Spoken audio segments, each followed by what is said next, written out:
Chapter 81 Concessions. What if I refuse? Ulrich asked without a hint of his frustration. Then, I will personally execute you.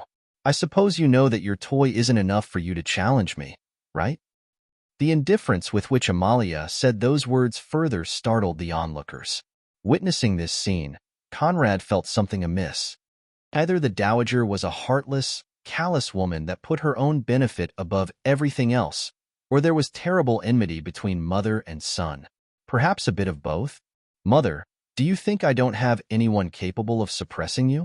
Don't worry. Since I dare come here, I, of course, came prepared. My daughter will not wed the great Void Crown Prince. Not in 3 months, not in 3 years, never, ever. If you're dead set on sending her to her doom, then it is war. Ulrich declared with a determined gaze that left no room for compromise. The head exarch frowned, while a strange light flashed within Amalia's eyes. If the church and the imperial family truly went all out, the imperial family was bound to get destroyed. However, the church would experience non-negligible losses. It wouldn't be an exaggeration to say that it might lose half of its power. At that time, the Mets and the Void would without a shred of doubt rebel, perhaps even join hands with the barbarians north to destroy the Holy Flame Church once and for all. If things indeed reached that stage, only an intervention of the Celestial Church could save them. This was a gamble the head exarch, Gerhard, wasn't willing to take. Ulrich, I admire your fatherly love, but a man of high aspirations should know when to advance and when to retreat. Since what you fear is the great Void Crown Princess title, these are my offers. She can marry the 7th prince instead. They are similar in age, and unlike his older brother, he doesn't practice the supreme void art. There were 2 reasons for the Great Void Empire's unique tradition. The first was that their ancestors had seen too many instances of mothers of crown princes and emperors seizing power from the shadow and wreaking havoc in the court, which made them fearful of such things occurring in their own country. The second and most important was that great void emperors and crown princes practiced the supreme void art, a cultivation method that bred an empty, unfeeling heart. To successfully complete it, they had to sever all emotions to become their perfect selves. The mother's execution was used as a stepping stone to cultivating the supreme void art to the pinnacle. If that weren't enough, either more drastic methods would come into play, or the crown prince would lose his life. A new empress would then be selected, and her eldest son would undergo the same training. For that reason, many empresses and crown princes of the Great Void Empire used sterility medicines to prevent pregnancy. Those caught doing so were summarily executed and replaced.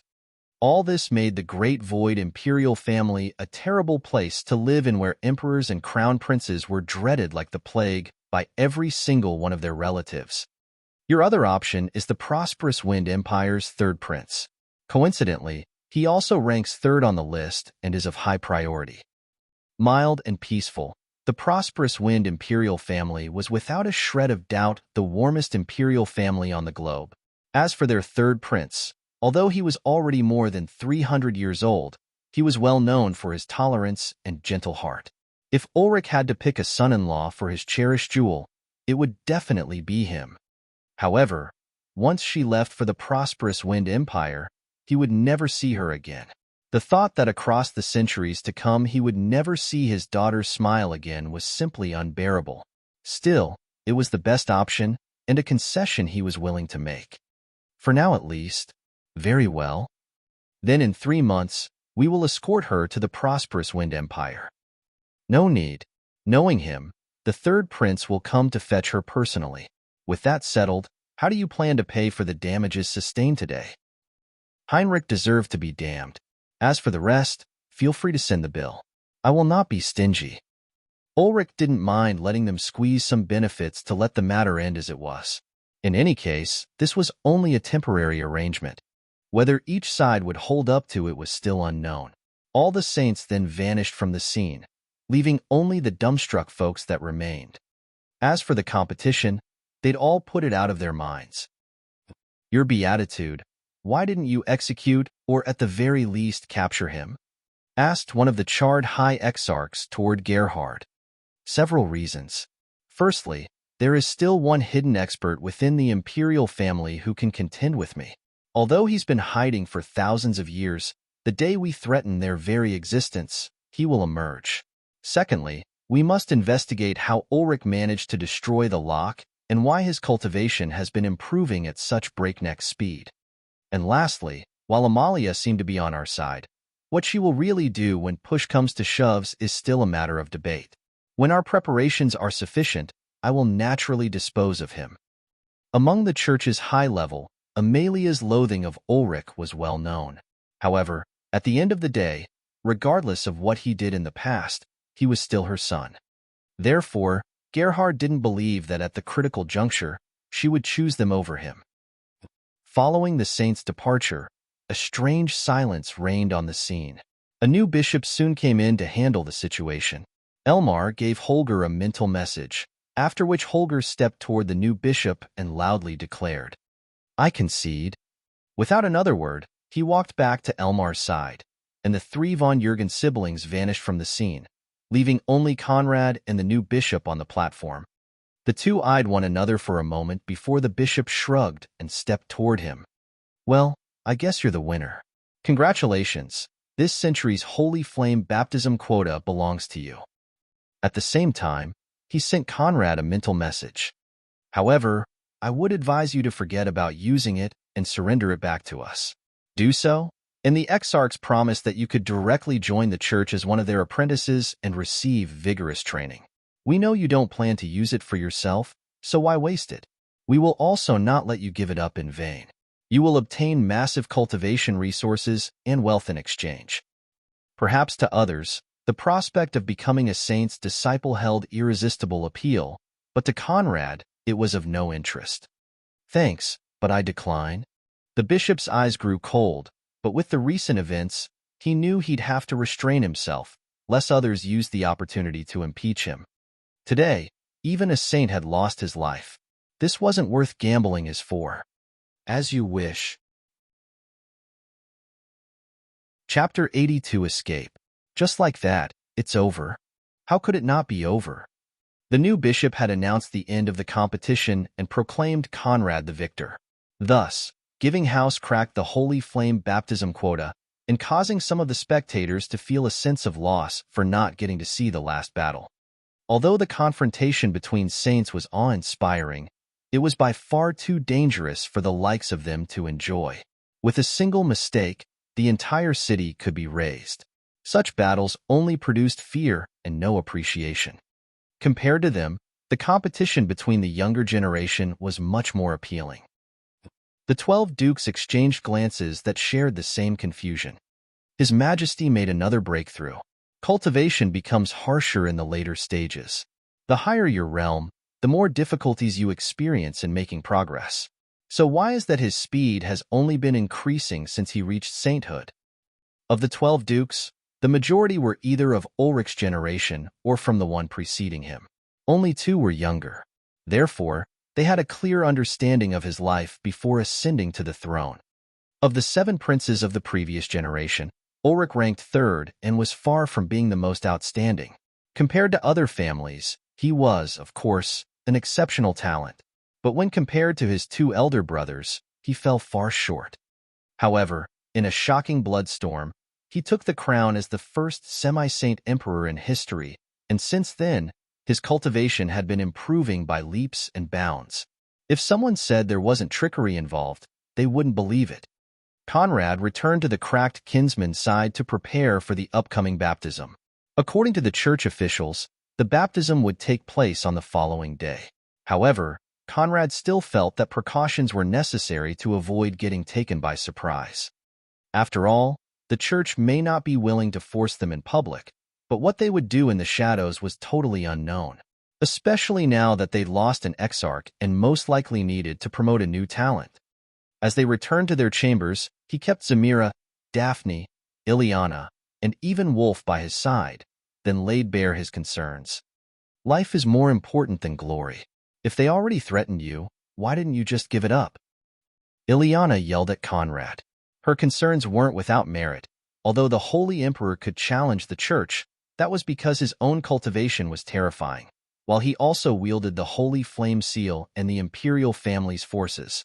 Even then, he still had to make concessions. No one doubted that if a war between the two parties truly erupted, the imperial family would get the short end of the stick. In front of such a terrifying enemy, was there a need to act headstrong? If they didn't back off, who knew what method the church would resort to? We did not come so far to go back empty-handed. Don't worry, since I dare reject them, I, of course, have countermeasures planned. Since they've already announced that the baptism would take place in the main altar room tomorrow morning, regardless of what they do, they will have to act in the following hours. They will avoid any obvious move like murder. At worst, they will choose kidnapping and blackmail. Whether we can make use of the quota will depend on your nerves and of how much you can endure. Daphne, Zamira, Wolfgang, and I, any key member of House Cracked whose presence isn't necessary tomorrow will most likely get abducted. We will get tortured, and using our lives as threats, they will ask you to publicly reject the baptism. Hearing this, Ileana and Daphne's eyes almost popped out of their sockets, while Wolf and Zamira's held a mixture of understanding and concern, not necessarily for themselves, but for the other people involved. The more reason why we should give it up. I'm not going to stand there and watch you all suffer just for the opportunity of reaching the holy rank. Ileana exclaimed, but Conrad dismissed her with a wave of his hand. Daphne, Wolf, and Zamira will vanish tonight, leaving Wolfgang and I the only worthy targets. Wolfgang will rush back to his fief and trigger their pursuit. They still don't know his real cultivation level. Therefore, they will only send low-level bishops after him.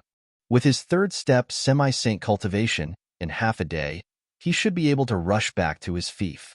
At that time, they will be forced to back off. I will also try to escape. However, mine is meant to fail.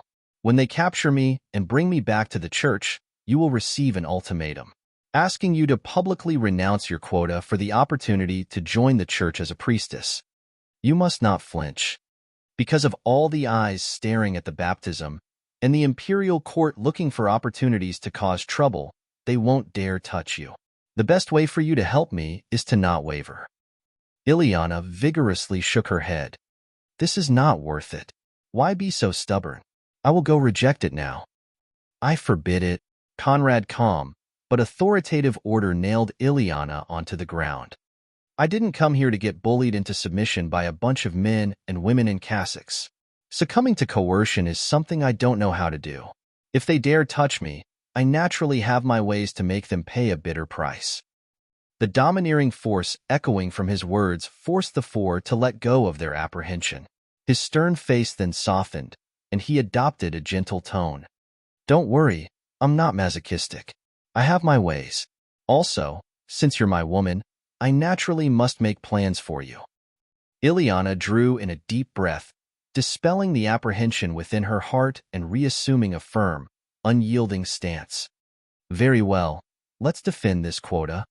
The other three nodded in firm approval. Conrad retrieved his space bag from Ileana and hid Daphne, Zamira, and Wolf inside. He then hid the space bag into the space talisman and transformed it into a grain which he hid between his molars. He then sent a mental message to Wolfgang, alerting him of the events, before rushing out of the church to run back to House Cracked at full speed. There, Wolfgang was waiting. Let's go. At first, you will stay at my speed.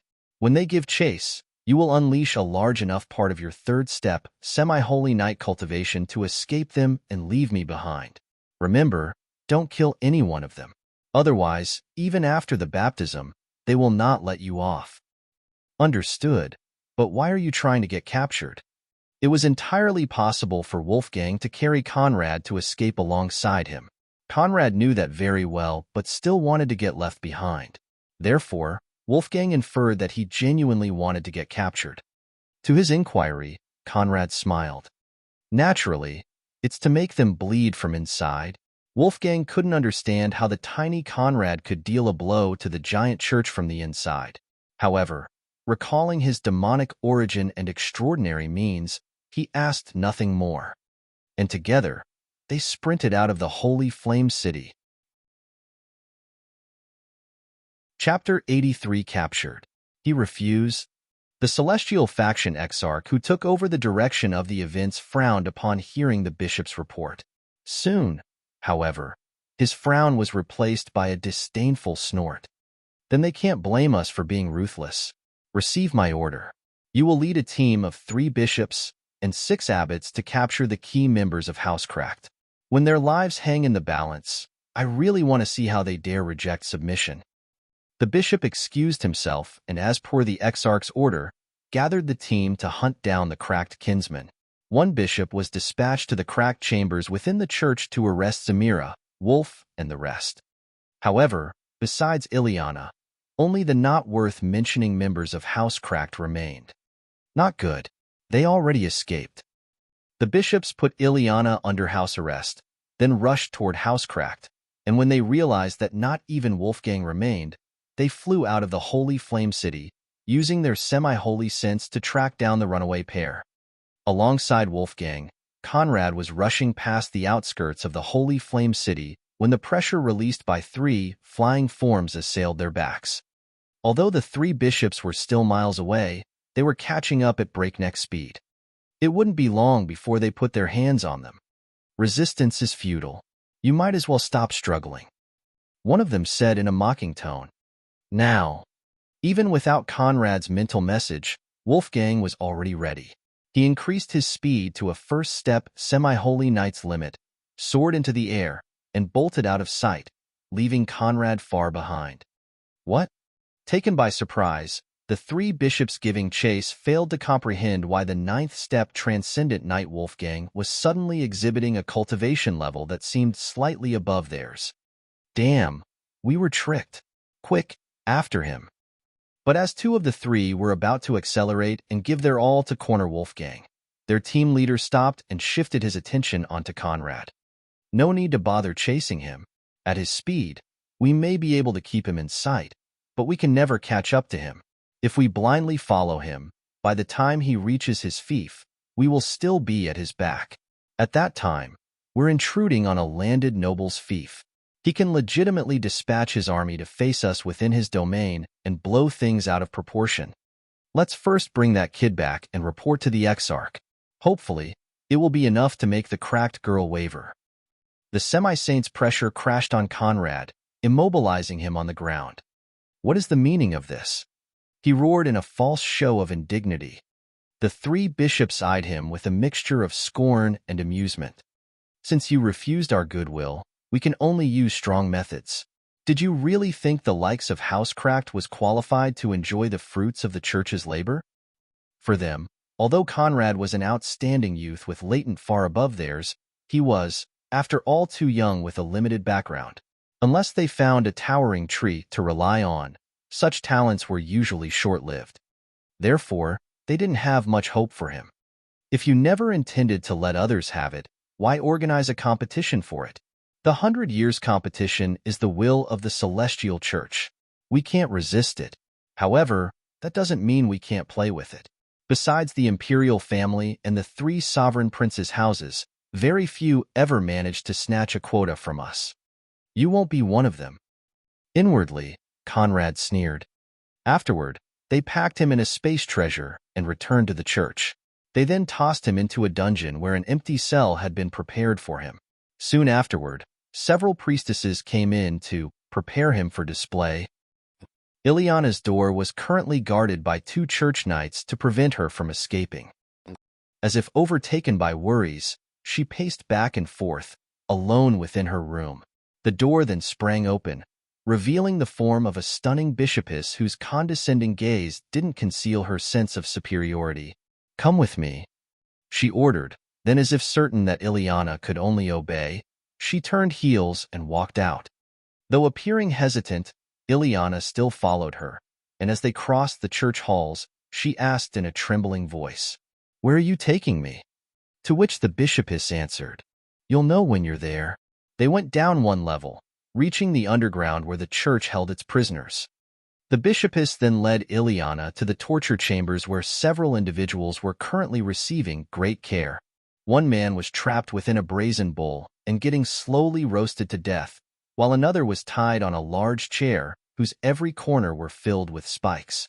The thousands of spikes dug through his flesh, nailing him at more than 1,000 spots and causing his blood to drench the chair in red while scalding heat waves seared him.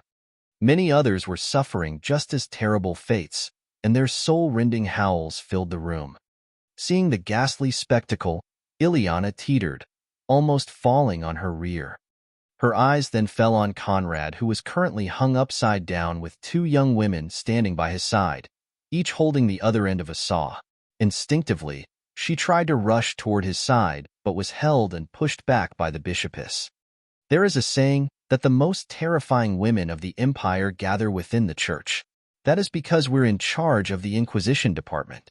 Over the years, we've devised countless ways to make the most honorable of men abjure his parents, frame his children, and plead for the destruction of all he ever cherished if we so wished him to. You are an inquisitress? Indeed. The affirmative reply caused Ileana's already floundering heart to surrender to dread. In the entirety of the empire, there was no group more dreaded than the Inquisition department of the church. It was said that whoever got subjected to their questioning would never again be a functional member of society. That department was chiefly composed of women, each trained from infancy to possess a heart of ice. They could saw a baby in half and feel no remorse. For Conrad to fall into their hands, she couldn't help but feel the situation's gravity to have escaped their control.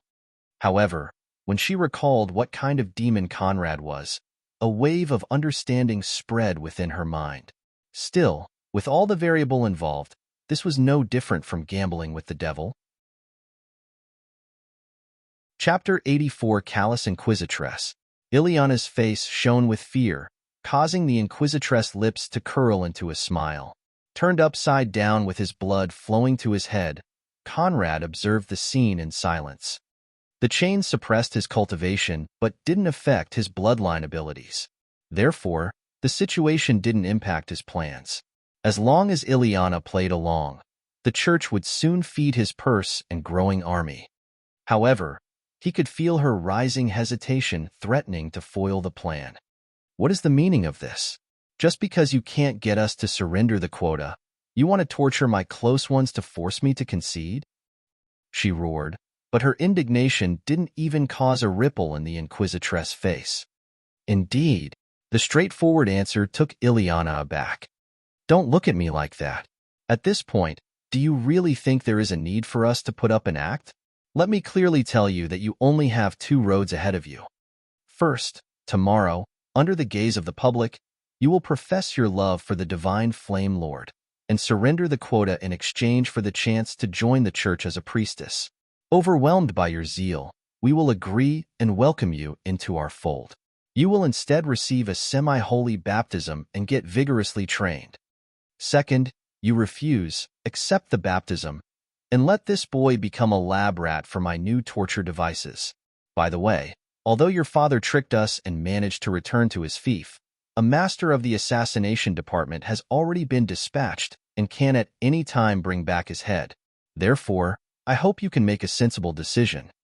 If she was already prepared for the first two parts, the knowledge that her father's life was already at the mercy of an assassin made Ileana flounder. However, Conrad's bloodshot gaze locked on hers, and although he said nothing, the insistence within clearly exclaimed, "Do not falter." Oh, it seems you need some more convincing. Bring in the essence-devouring bugs. No. The three words essence-devouring bugs triggered a massive reaction from Ileana, who grabbed the Inquisitress' shoulders with a pleading, desperate look. Essence-devouring bugs have been outlawed for centuries. You can't do this. With a light tap on her shoulder, the Inquisitress sent her flying against the adjacent wall. Her body then slid onto the ground. Nonsensical.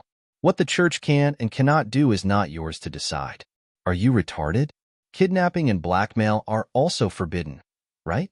But here you are. A young priestess brought in an iron cage within which a group of thumb-sized dark green centipedes crawled in circles. Seeing those centipedes, Ileana shivered. Boy, your lack of reaction makes me think that you are not aware of what those little treasures can do. Allow me to explain. Essence-devouring bugs are a rare breed of low-level monstrous beasts. Individually, they don't amount to much. Even the average Grand Knight can defeat one. However, they usually form packs, each with dozens of centipedes, and can sneak into wounds or vulnerable orifices to lodge themselves in your internal organs. They target the brain, the heart, the lungs, the liver, and gnaw them from the inside. Not only that, but as they eat, they release a violent poison that causes bouts of horrendous pain and shreds you from the inside out. It is a slow, consuming process that lasts for an entire week. Most go insane from the poison alone, to say nothing of the pain of having your organs slowly devoured from the inside. When they're done devouring those 5 organs, they gnaw their way out of your head, chest, and abdomen. Indeed, terrifying creatures. As she spoke, the Inquisitress took the cage from the priestess' hands and stepped toward Conrad. Despite the disturbing explanation, Conrad didn't lose his composure. On the contrary, it was Ileana who had lost her cool.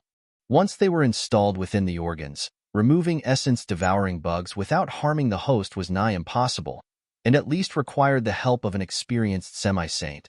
Even then, repairing the damage they'd already caused was a daunting task. By the time they released Conrad, his days would be numbered. Since things had reached this point, no matter what Conrad said, she was ready to concede. But then, for the first time since his arrival within the dungeon, Conrad's voice echoed. "Don't disappoint me." The weight of those 3 words pulled Ileana out of her stupor. She firmly believed that Conrad wasn't the type to forsake his life out of pride. If he was willing to shoulder this, then he must have the means to control the situation. However, she couldn't show her confidence to the Inquisitress and kept her eyes lowered on the ground in a show of submission. "I will concede." A delighted laugh rose from the Inquisitress' lips. "Ha ha ha, good. But as insurance, I will still infect him with the bugs. Don't worry. If tomorrow you do your part, I will personally remove them and leave no lasting damage." The Inquisitress assured, then pulled out a dagger to slowly cut open Conrad's lower abdomen and release the dozens of centipedes into the wounds. She could have just shoved them down his throat. However, a born sadist, she couldn't let go of the opportunity to gash his body. Unfortunately for her, she didn't get the slightest sound from him. The centipede crawled through the wound, infesting Conrad's abdomen. Ileana kept her eyes shut close, unwilling to witness the scene. As for Conrad, the discomfort caused by having his body infested by dozens of bugs distorted his face. This was another lesson. If his cultivation had reached the holy rank, what need would there be for all those plans and schemes?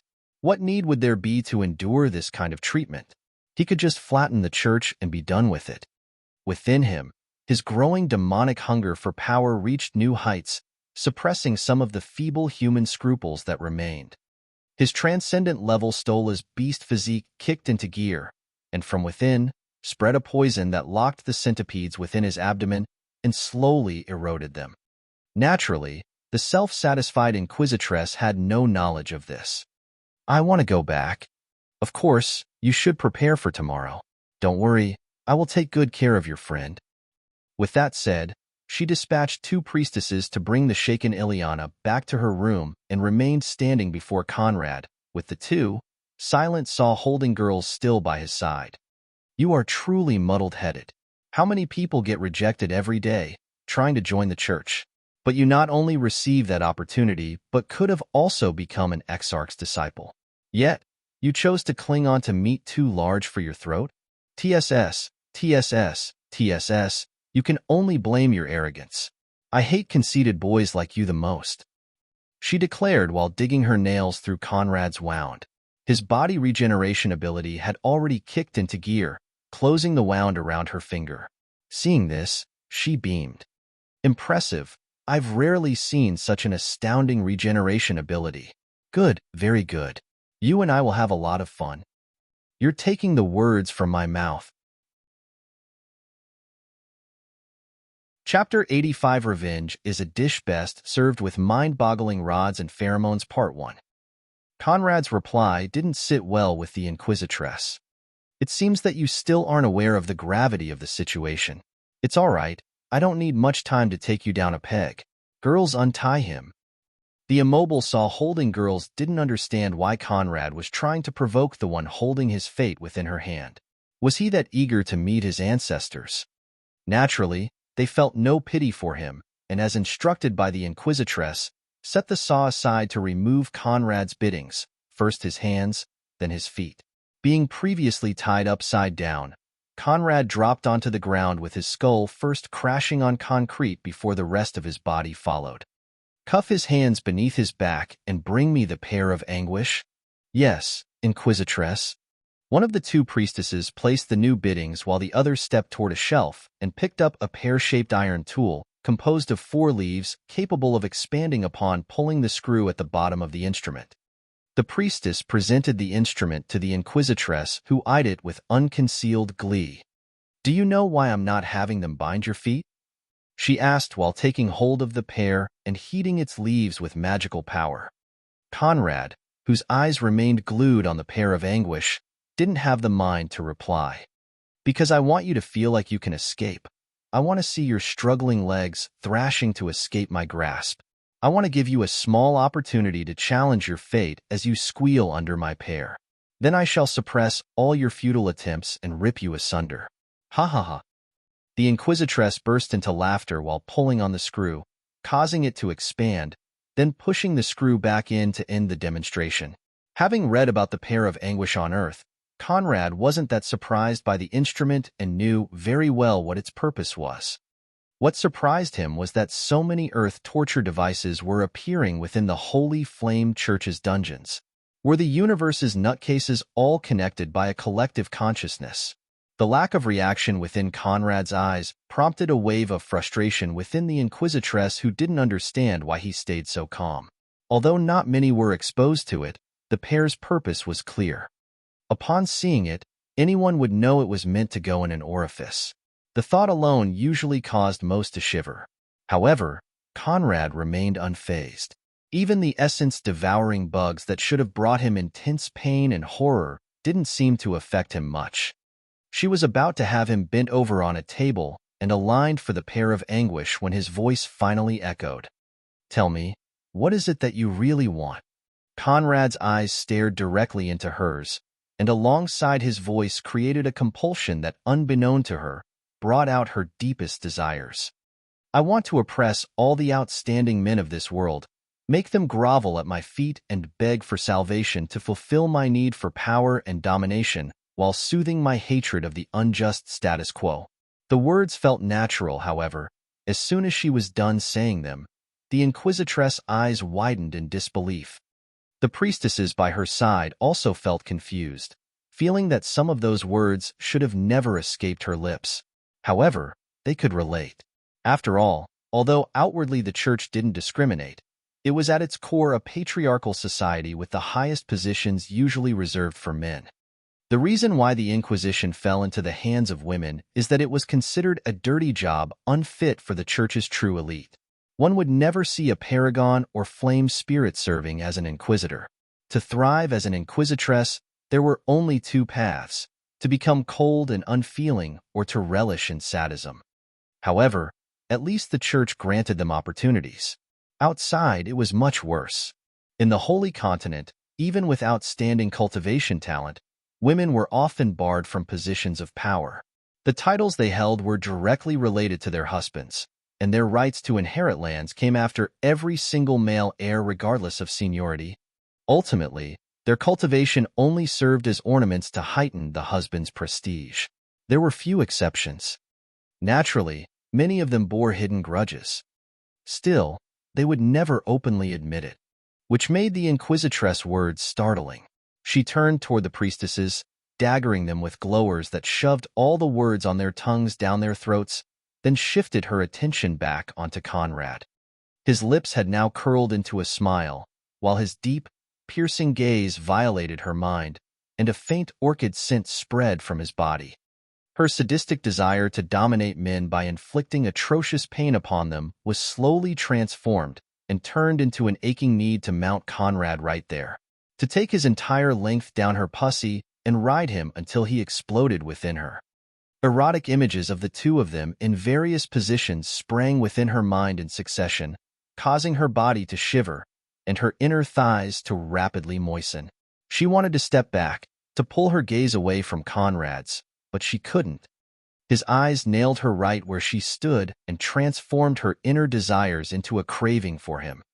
As for the two priestesses, they were only of the arch rank. Therefore, the orchid scent alone was enough to overwhelm them. They fell onto the ground with their hands clutching their tingling lower abdomen and their legs tightly clenched. Conrad ignored them, his focus remaining on the priestess. "Are you sure that's what you want? I will ask again. What is it that you want?" "I want to mount your shaft and ride you until you explode within me," she directly replied. Terrified by her own words, she floundered, not knowing what to do. Conrad's Dreamweaver powers once again kicked in, again transforming her inner desires. Now she didn't just want to mount him.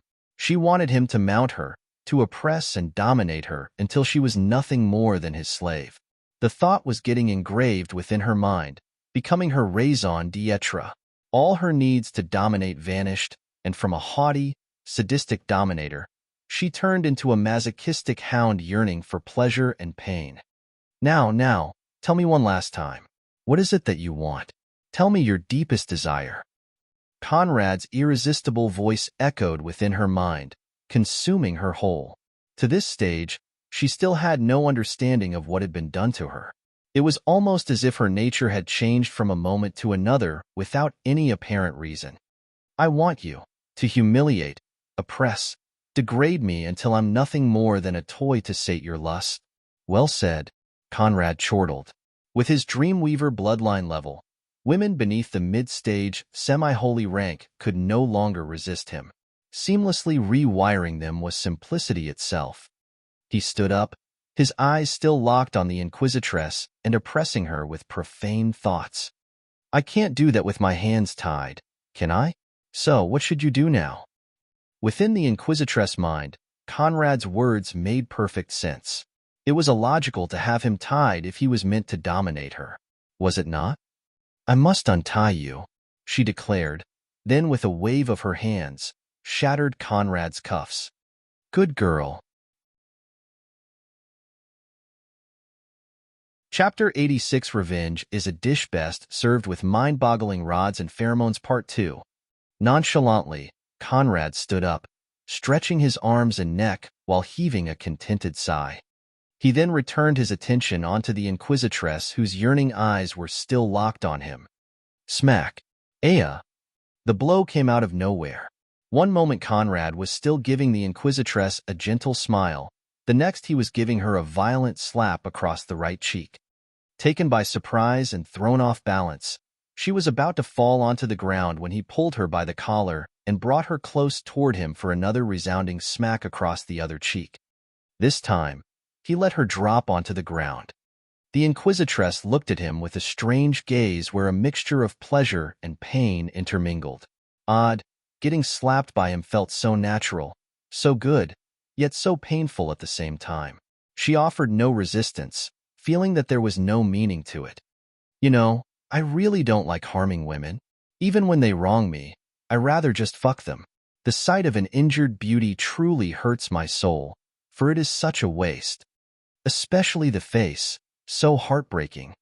Conrad sighed while grabbing a tuft of the Inquisitress' hairs. "However, you really got on my nerves. I dare say this is the first time I've been this annoyed by a woman. Tying me upside down while keeping a saw at my back? Infecting my body with essence-gnawing bugs? Readying yourself to shove a pear-shaped torture device into my rear? What do you think this is? The Spanish Inquisition?" "The Spanish? There is a Spanish Inquisition? Why did I never hear of it?" Smack. Arg. Conrad shut her up with another well-timed circular palm strike, then cleared his throat. Hum. Never mind. Fortunately, I have some use for you. Otherwise, I'd beat you until your broken flesh and blood littered the ground. For some reason, the nefarious thought produced a titillating reaction within the Inquisitress' abdomen. Conrad, who could clearly see her imagination kindled by his words, wondered if he hadn't gone a tad bit too far. In any case, he pressed her onto her knees, bound her hands with the cultivation suppressing cuffs before pushing her face against his crotch while still tugging on her hairs. Immerse. The scent of the meat rod hidden beneath his pants spread to the Inquisitress' nostrils and heightened her hunger. But held within his hand, and eager to receive his unrestrained oppression, she didn't dare make a move. "Use your teeth to untie my belt and take down my pants," Conrad ordered, and immediately, the Inquisitress executed. Awkwardly, she bit the corner of his belt, tugging onto it and dragging with the full might of her jaw to pull it down in one stroke. When that stroke failed, she went at it again, disregarding the safety of her neck in her attempt to unstrap the belt. Having her arms bound beneath her back didn't make it any more comfortable, but after the 7th attempt, she did manage to pull it down. With the belt holding them out of the way, Conrad's pants were ready to slide down his thighs. "Pull them down." Still with her teeth, she bit the waist and with a strong pull dragged the pants down in one clean stroke, causing Conrad's large, hardening shaft to spring free and lightly slap her face as she raised her head. She didn't move, keeping her cheek pressed against his still hardening member as her eyes glazed with lust. The sight and scent filled her with the need to swallow it all in one go. Now fully erect, Conrad's rock-hard dick pushed the Inquisitress' cheek aside to tower above her face. An indiscreet gulping sound echoed from her throat as she stared at the unholy marvel in front of her and restrained her saliva from escaping her lips. Conrad flashed a wolfish grin, clasping his hands around her head. "Open wide." Answering his command, she opened her lips as wide as she could while sticking out her tongue to invite and accommodate her new friend. Conrad pressed his shaft against her tongue, then shoved it down her throat in one brisk hip stroke. Since this was punishment, he would naturally make her suffer. The Inquisitress gagged on his dick, struggling to gasp for air, but he paid her no consideration, holding her head firm within his hand to hammer her throat with firm thrusts. Slurping and gulping sounds soon filled the air as her saliva dripped on the ground, and her eyes went wide from fright. Although her nose still allowed her some breathing space, the speed at which Conrad drove his large rod down her throat threatened to knock her out. The pain of being so recklessly abused further moistened her inner thighs. Conrad then pinched the Inquisitress' nose, causing her to lose all breathing space and to instinctively gasp for air, thus sucking him deeper, faster down her throat and gagging harder on his dick. Immerse.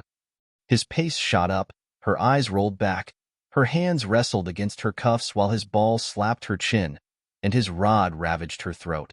Conrad peaked, releasing abundant white-purple spunk down the Inquisitress' throat, forcing her to swallow it all.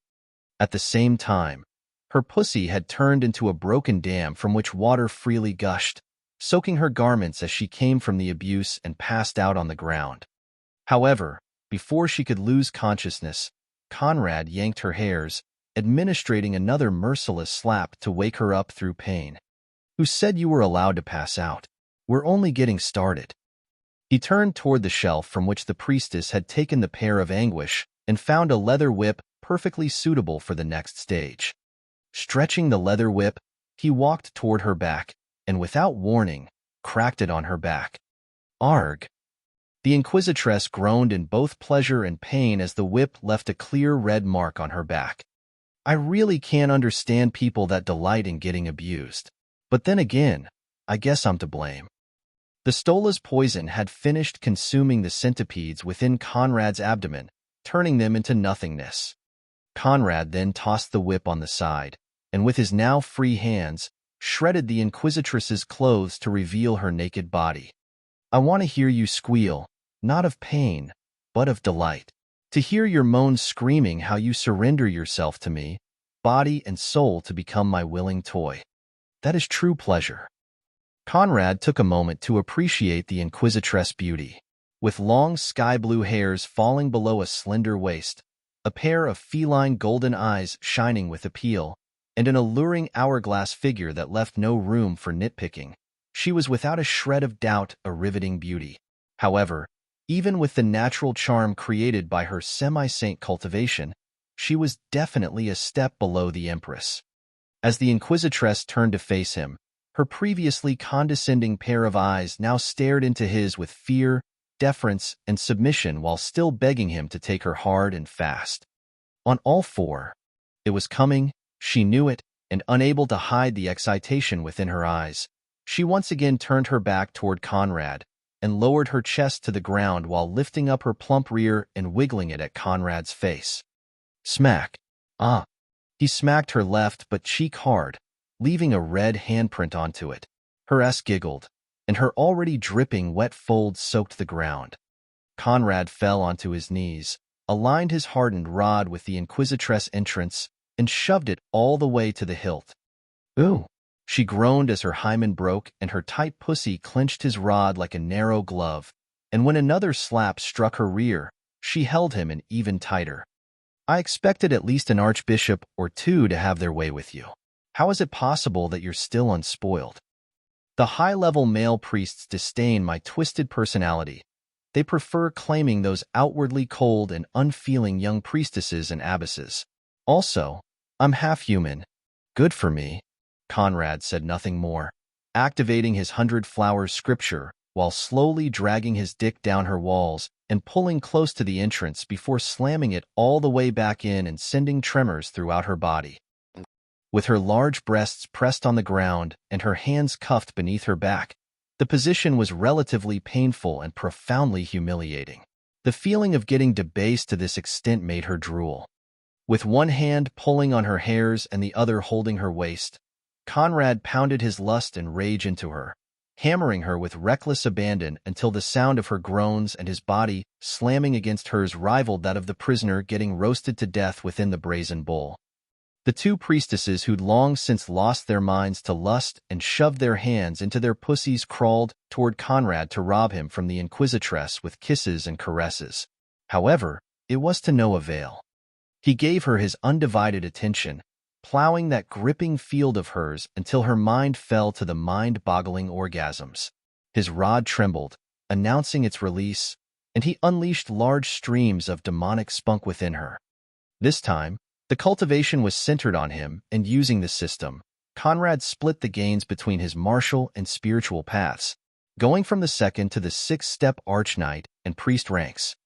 As the Inquisitress dropped onto the ground, Conrad readjusted his clothes and sat in one of the few available chairs that didn't contain a torture device. Now, let's talk about business. By the way, what's your name? Hell. Only after doing all this was he asking her name? What a son of a bitch. Chapter 87, Enthralling the Inquisitresses. Well, congratulations, Hell. You will now help me subjugate all the Inquisitresses below the mid-level semi-holy rank. Within the Church, the Inquisition Department may not possess an honorable status, but it was a force to be reckoned with. Although looked down upon due to their line of work, Inquisitresses wielded non-negligible power and possessed vast resources at their disposal. Especially in times of wars against the barbarian continent, their standing and power skyrocketed. Not counting the trainees, there were more than 2,000 Inquisitresses within the Church, and among them, more than 400 at the transcendent rank or above. In particular, the low-level semi-saints, Conrad's current targets, added up to 50 and represented more than a fifth of the Church's total low-level semi-saints. How could Conrad let go of such a formidable force? Obviously, subduing them all by tomorrow was a pipe dream. However, even if he could get his hands on 5, it was already a victory. After all, the only semi-saint currently at his disposal was Wolfgang. Conrad's ambition took Hell aback. Subduing all the Inquisitresses below the mid-level semi-holy rank? Who did he think he was? The god of lust and domination? That's impossible. It is, of course, possible. However, that depends on your connections. Conrad waved his hands, causing the two furiously masturbating priestesses to lose consciousness. In the process, he didn't forget to rewire them into slaves. How many of those Inquisitresses can you gather in one place tonight? Hell did a quick calculation before giving her reply. I have 3 good friends I can gather without problems, and 3 others that would most likely accept an invitation provided that enough incentive is offered. Although Hel was born from a human concubine, she came from a prominent duke's family and was herself a semi-saint. Therefore, her connections weren't shallow. Still, her impure lineage made it difficult to access the higher echelon. That's already more than I expected. What level of authority do you need to access the church's treasure vault? That depends on the vault in question. Each department possesses its own vault. The Inquisition Department's vault requires at least an Archbishop-level token for full access, while the Research and Faith-Defending Departments require an Exarch-level token. The Research and Faith-Defending Departments were the two most powerful departments of the Church. Their wealth was also the highest, and the resources at their disposal added up to 3/5 of the Church's.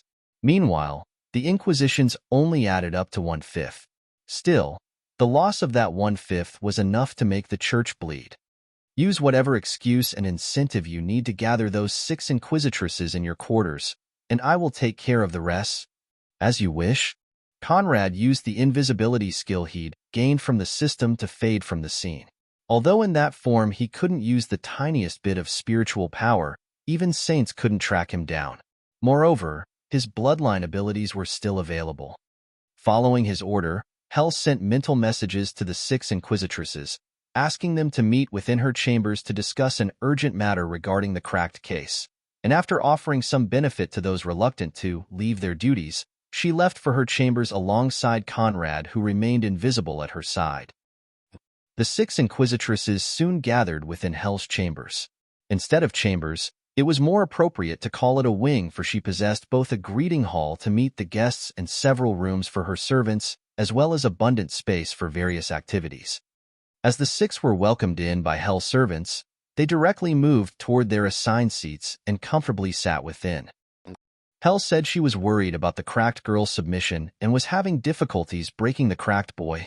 Indeed, she wants us to jointly devise a torture regimen to break the boy as soon as possible and discuss additional means to coerce the girl should the need arise. While the original plan was to have Ileana publicly reject the quota for a chance to join the church, having Conrad, the original quota owner, do it would send a stronger message.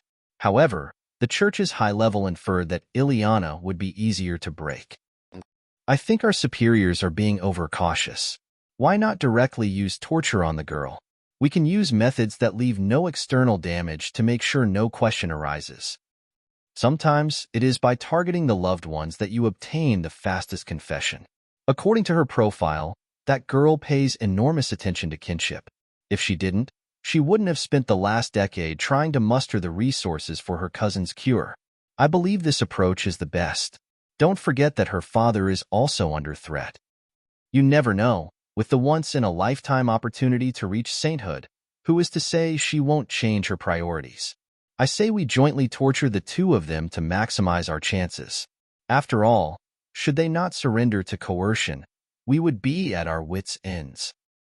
If the Celestial faction managed to keep the quota, those instrumental to the operation's success were bound to receive great benefits. Therefore, those inquisitresses took the situation to heart. As they discussed, Hel stepped into the greeting hall. Thank you for joining me on such short notice. If the matter weren't of such capital importance, I wouldn't have bothered you. Hel began while taking the honor seat. She then joined the discussion, and as the 7 discussed the most effective ways to make Conrad beg for salvation, he silently moved behind them, using his Dreamweaver abilities to rewrite their core needs and desires, and turn them into slaves whose entire existences revolved around serving him. Unbeknown to them, in less than 5 minutes, they'd gone from ruthless, unfeeling women to docile puppies eager to please their master. What we're saying is wrong. I instead think that we should free Master and help him evade persecution. Right? How could we allow Master to suffer such harm? He's been down there for too long already. It's our duty to rescue him. Well said. What are we waiting for? Let's immediately go down there to free him and beg for punishment. They all agreed, and in unison stood up. Hel found the scene quite disturbing. One moment they were still talking about the best ways to pull out Conrad's guts, and the next, they were suddenly eager to rescue him. Even calling him Master? What the hell was going on? Then Conrad made some adjustments to her mind, and she realized that serving him was the primal duty of all women in the world. Of course, Those inquisitresses were no different. Why should they be? Before the loyal inquisitresses could make another move, Conrad appeared out of thin air, standing right in the middle of them. As soon as they saw his face, although they were meeting him for the very first time, they still unceremoniously dropped onto their knees. "Greetings, master," they exclaimed, not caring about how he escaped captivity. After all, as the master, he was an omnipotent existence. Surely, escaping a torture dungeon wasn't that challenging. And seeing the depth of his Dreamweaver powers, Conrad was a tad bit terrified. Chapter 88 Framing. After making adjustments to his new servant's views on demonism, Conrad took them into his space treasure to sign master-servant contracts. With that out of the way, he brought them back to the outside world for the next phase of his plan. With 7 semi-saint inquisitresses, his reach greatly expanded. Using their connections, across several hours, he enslaved another 17 semi-saint inquisitresses and more than 100 transcendent-level inquisitresses. The Church's low-level semi-saint force was barely over 250. Now, almost 10% of it had fallen into Conrad's hands, but this was only the beginning. From the start, his target had always been the Inquisition's vault. With the abundance of wealth and treasures it contained, Conrad could establish a firm foothold within the empire. However, with high-level semi-saints being the only ones eligible to access it, he had no hope of plundering it. And assuming he did, the Church would soon fall into chaos. There were 2 non-negotiable requirements to successfully leave the Church with those resources: a solid plan that accounted for all variables and someone to frame. A non-obvious target with a peculiar enough background that the raised doubts wouldn't come back to bite him in the rear. Who's the Grand Inquisitress with the least roots within the Church? Conrad asked his new slaves. In the Inquisition department, low-level semi-saints were titled high-level inquisitresses, while high-level semi-saints bore the title of Grand Inquisitresses. Within the Church, the status of Grand Inquisitress was comparable to archbishops, and among other things, their duties consisted of overseeing large operations to crack down on heretic groups and even frame innocent nobles with heresy to seize their assets and extinguish their houses if need be. There were 50 of them in total. If we're talking about the Grand Inquisitress with the least roots, it would be Grand Inquisitress Margot. She's the aunt of the Kriegel Duke. Oh. Taken by surprise, Conrad didn't immediately respond. Although the Church didn't discriminate against talent, it was after all chiefly controlled by Paragon spirits and was therefore prejudiced against the serpent race that once ruled the land now composing the Holy Flame Empire. For that reason, unless not given another choice, most serpent nobles would avoid sending their children into the Church, and those who could make it to the high level were few and far between. Cultivation and time spent within the Church. 6-step semi-holy priest. She's been in the Church for more than 1,000 years and rarely contacts her family. A social disaster, she has no friend or anyone that can boast knowing her well. What she does in her spare time is a mystery. However, she's very diligent in her work and never leaves rooms for reproaches. How hard would it be to obtain an audience with her? Impossible, unless there is a rock-solid reason. Although our exarchs tasked her with supervising the rest of the operations, she merely sends us directives through servants and mental messages. She doesn't meet with us. Send her news that I attempted to commit suicide. If she's as diligent as you claim, she should have you lock down the news and personally investigate. Also, Conrad gave the inquisitresses his directives. Afterward, he returned to the dungeon cell to commit suicide. When the preparations were enough, the tortured prisoners who'd gotten glimpses of his session with hell were disposed of. In any case, those folks were not meant to live through the night. Like the one in the Brazen Bull who'd already burned to death. Grand Inquisitress Margot Kriegel was focused on silent cultivation when news of the key cracked prisoner's failed suicide reached her ears. Why didn't you gag him? Hell wanted to hear him squeal. The one who'd reported the news muttered in a mental message. Although very creative in her handling of prisoners and with an excellent track record, Hell was well known for the extreme pleasure she took from her work.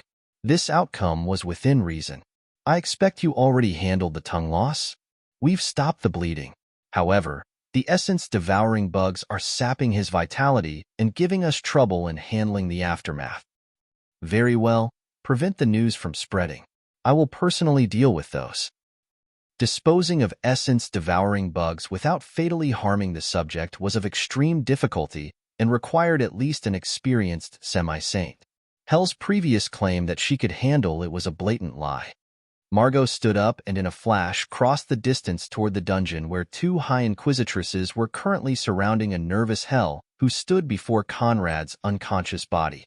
Margot bypassed them, directly stepping toward the unconscious Conrad. Effective immediately, Hell is demoted to low-level Inquisitress and banished to Ansford. Ansford was a small, barren village in the southern parts of the Holy Flame Empire, while low-level Inquisitresses were usually of the arch rank. Such a terrible demotion took Hell aback. Was the next step to take her life? Fortunately, this was all a play. Margot never glanced at Hell, stretching her hand toward Conrad's chest. At that time, 21 high-level Inquisitresses appeared out of thin air, and alongside Hell and the other two by her side, fired 24 offensive fifth circle spells at Margot. Not good. Margot's instinct kicked in. In the blink of an eye, she raised defensive wards around her. However, the distance was far too short, and the timing too precise for her wards to change the outcome. The wards shattered, and the dozens of fifth circle spells hammered Margot from all sides, sending her flying in the air and crash on the ground in a pool of her own blood, barely clinging on her life. Although the highest among the 24 were two fourth-step semi-holy priestesses, and the gap between each semi-holy step enormous, this was after all a sneak attack carried out by 24 semi-saints. For Margot, the result was disastrous. What is the meaning of this? She barked with warm blood gushing from her mouth. At that time, Conrad's eyes opened, and he rose from the table he'd been lying on to sit within an available chair. Upon seeing him safe and sound, Margot's mind made hundreds of assumptions, but none of them made sense. Unfortunately for her, to prevent the screams of the countless prisoners from disturbing those above, the Inquisition's dungeons were enchanted with powerful wards preventing any noise from escaping. The meaning is framing, Conrad answered and raised his hand. The 24 Inquisitresses shot toward the grievously injured Margot with soaring killing intent. This time, Margot, although badly battered, had the opportunity to respond with a high-grade fifth circle spell. Another deluge of magic erupted. The 24 Inquisitresses were pushed back, while Margot again flew and crashed on the adamantine walls. Arg! If before she could still cling on her life, Margot was now unable to do so. All strength left her body, and she passed out. 3 of the Inquisitresses then bound her with anti-cultivation locks, and dragged her unconscious form toward Conrad. Suppress her injuries. She might still be useful in the future. Yes, master. The Inquisitresses used healing spells to pull Margot out of a life-threatening condition. Conrad then robbed her Grand Inquisitress token and used his transformation skill to assume her shape.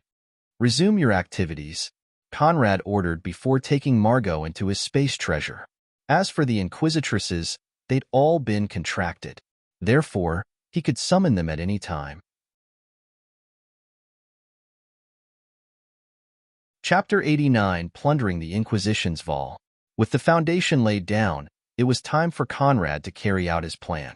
Without further ado, he, under the guise of Grand Inquisitress Margot, stepped out of the dungeons and headed toward the Inquisition Department's treasure vault. Right now, his status was directly below the Exarch's. Therefore, no one dared stand in his way. Soon, he reached the treasure vault's doorsteps. The treasure vaults were some of the few places inside the church to be under the surveillance of recording mirrors. Therefore, as soon as he arrived, Conrad's, or rather, Margot's presence had been registered. He pulled out her token. Bright yellow light rose from it and dived into the towering gate, unlocking it. The gate then slowly opened. TSS, TSS, TSS. Holy Flame Church, Holy Flame Church. When you send such a fierce invitation to my doorsteps, of course, as a guest, I must honor you by devouring all I can. Conrad stepped in, and the door closed at his back. The treasure vault was organized in various compartments, each holding different items. From alchemy ingredient and pills to artifacts, all were present. Conrad even saw a chest full of holy crystals. After count, it held about 200,000. Whoever said that hard work is the price of success deserves a good beating. What nonsense is hard work? Clearly, banditry is the most reliable road to a life of wealth and opulence. Rich. I'm rich. Although this was only the reserve, and there was more in circulation, it was already enough for Conrad to establish his own kingdom. Such wealth already surpassed any duke's house and competed with the sovereign princes. Conrad wasted no time to swallow all this wealth into his space treasure, then straightforwardly walked out. Returning to his dungeon cell, he reassumed Anselm Crack's shape and had his 2 guards set him back into harsh prisoner conditions. It was now past midnight. The moon still hung high in the sky, and for the first time in a long while, though his conditions were the poorest since he'd arrived in the ancient crystal world, Conrad slept like a baby. Ileana had not slept for the entire night. At dawn, she was still pacing back and forth within her room, unsure of whether to follow through with the plan or not. Conrad's "Don't disappoint me" had left a profound imprint on her mind, but although she had full confidence in him, she didn't wish to gamble his future on this. As for her father, she knew there was nothing to fear since at best, the church would again underestimate him and send someone unable to take his life, while at worst, they would wait for after the competition's end to make their move, if only to avoid suspicion.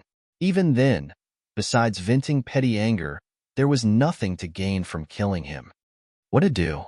What to do? What to do? But as she wondered what course of action to take, a knocking sound came from her doorsteps. It's time for the ceremony. The sun had now reared its head, sending its dazzling rays to illuminate the vast blue sky. Yet, it failed to reach Ileana's heart, which overflowed with apprehension and saw even the clearest of skies as a dark omen.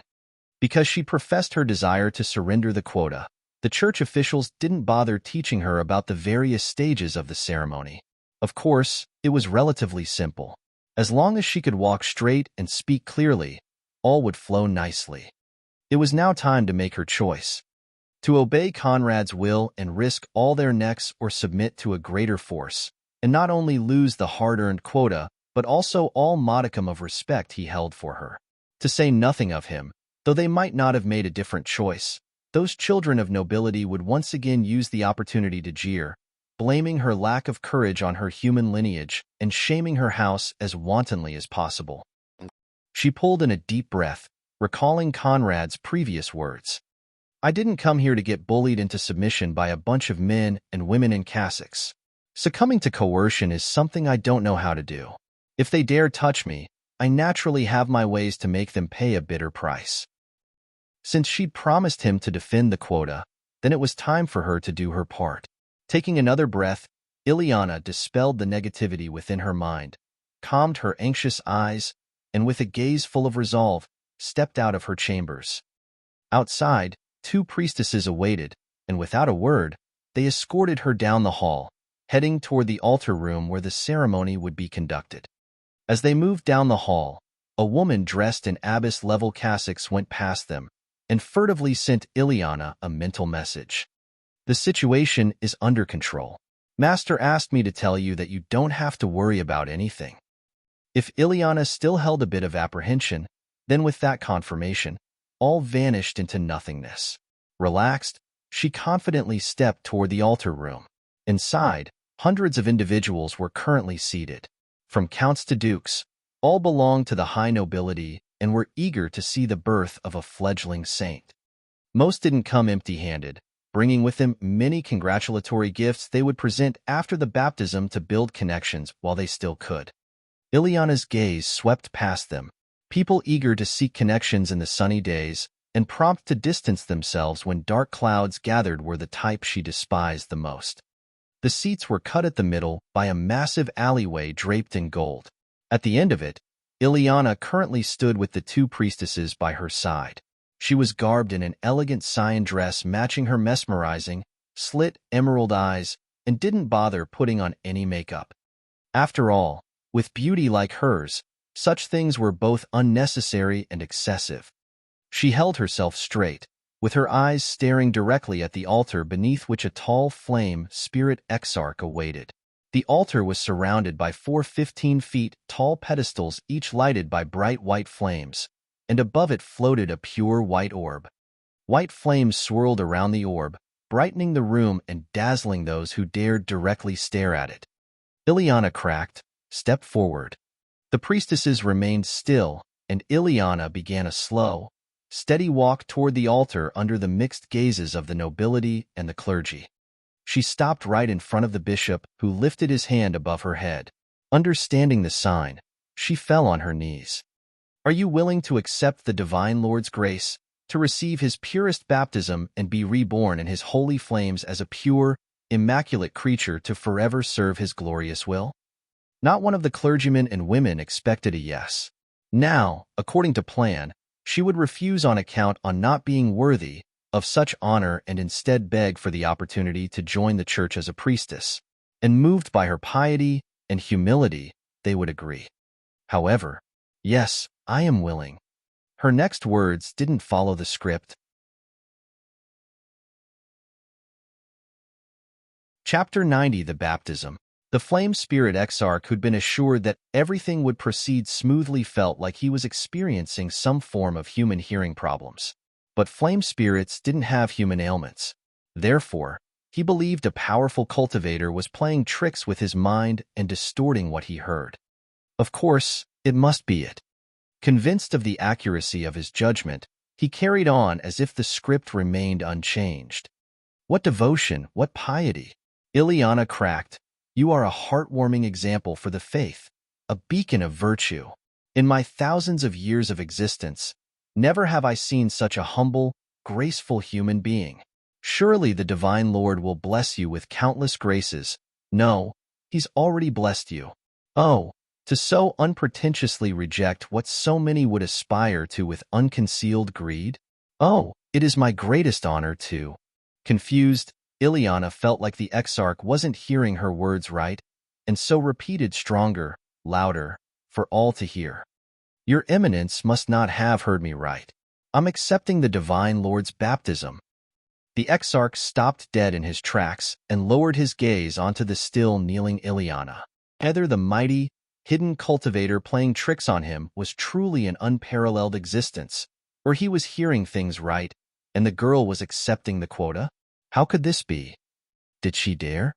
His eyes sought confirmations in the hundreds of pairs staring at him, and seeing the odd, confused looks aimed at him, he realized his hearing was perfect. No one was playing tricks on him. She'd really just accepted the baptism. Flame spirits were short-tempered beings. Even thousands of years of existence didn't teach that exarch self-control. His flame-red hairs wildly blew at his back, and his similarly colored eyes daggered Ileana below him. He was about to release his holy pressure and cause an unfortunate incident when a voice echoed within his mind. "Stop making a fool of yourself. Carry on with the baptism." That voice was one of the few capable of making him shiver, and upon hearing it, though begrudgingly, the flame spirit immediately carried on with the ceremony. "Well, then receive the divine Lord's grace." Dazzling white flames erupted from the altar, soared into the air, and descended onto the kneeling Ileana. The flame lifted her from the ground, carrying her onto the altar where the pure white orb flew toward her forehead and vanished within. Holy light and flames swirled around her, giving her an ethereal look that rivaled celestials. The flames snuck into her body, refining her veins, bones, blood, flesh, and spirit to the pinnacle. Her spiritual cultivation directly reached the third-step archpriest rank, while her martial cultivation reached the first-step archknight rank. But that was only a secondary effect. In a flash, her physique quality reached the top level of the Holy Flame Empire, rivaling the likes of the Crown Prince. Although her bloodline didn't change, it became a lot more refined and powerful. As for her innate constitution, previously, she didn't have any. Now, however, she possessed an innate flame physique. With time, even without training, as her cultivation improved, it would naturally reach the holy rank.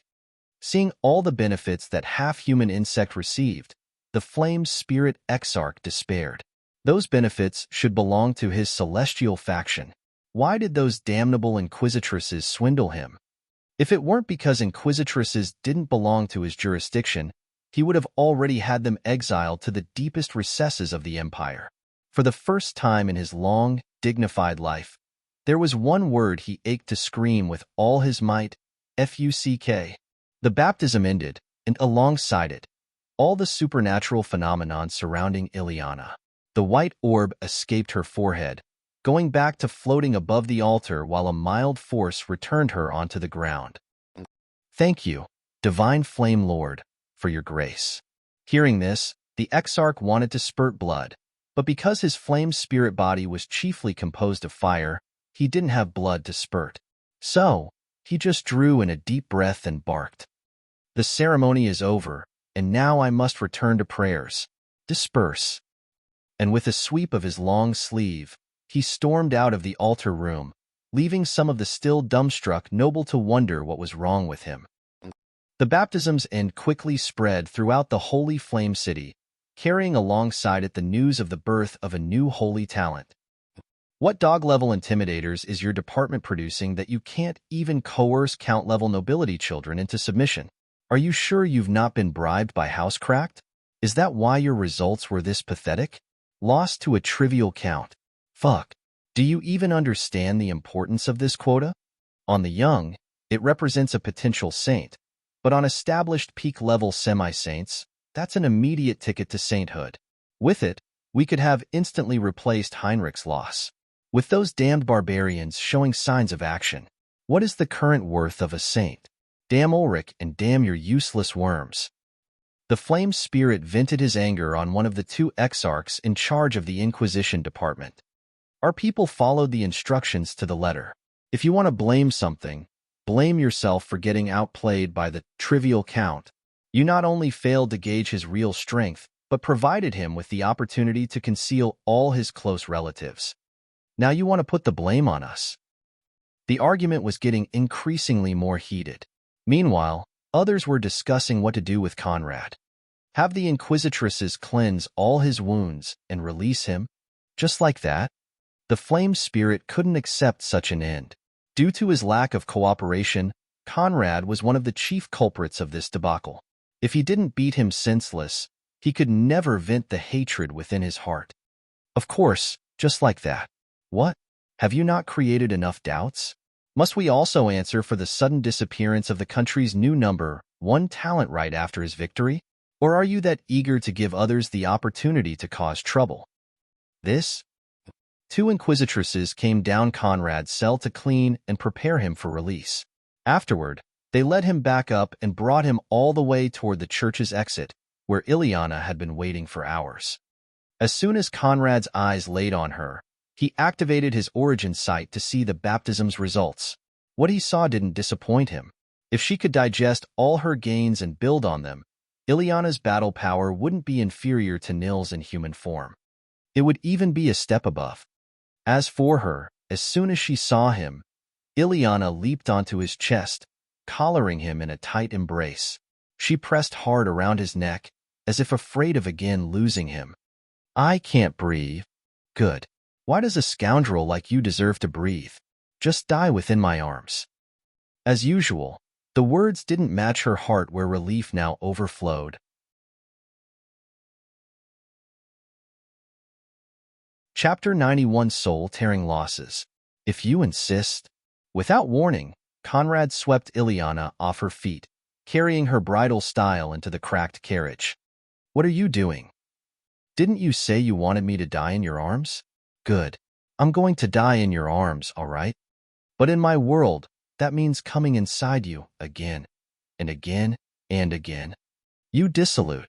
But she offered no resistance, surrendering to him wholeheartedly in a heated session that shook the initially steady carriage at various intervals. The return trip to the cracked mansion went without a hitch.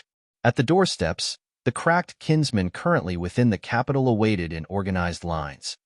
When Ileana descended alongside Conrad, they all stepped toward her to exclaim their congratulations and present gifts. If before, Her status came from her father's name. Now that she bore the title of future saint, the situation was different. They, of course, wanted to show more goodwill. Though polite in her words, Ileana's aloof demeanor clearly showed that she didn't wish to get bothered. The kinsmen took the hint and scattered. In the reception hall, a plethora of gifts from various houses, both from low and high nobility, awaited. Seeing them, Conrad sighed. Ah, I worked myself half to death, challenged innumerable dangers, even went into the tiger's den, all to seize this baptism quota. But now, no one remembers my contributions.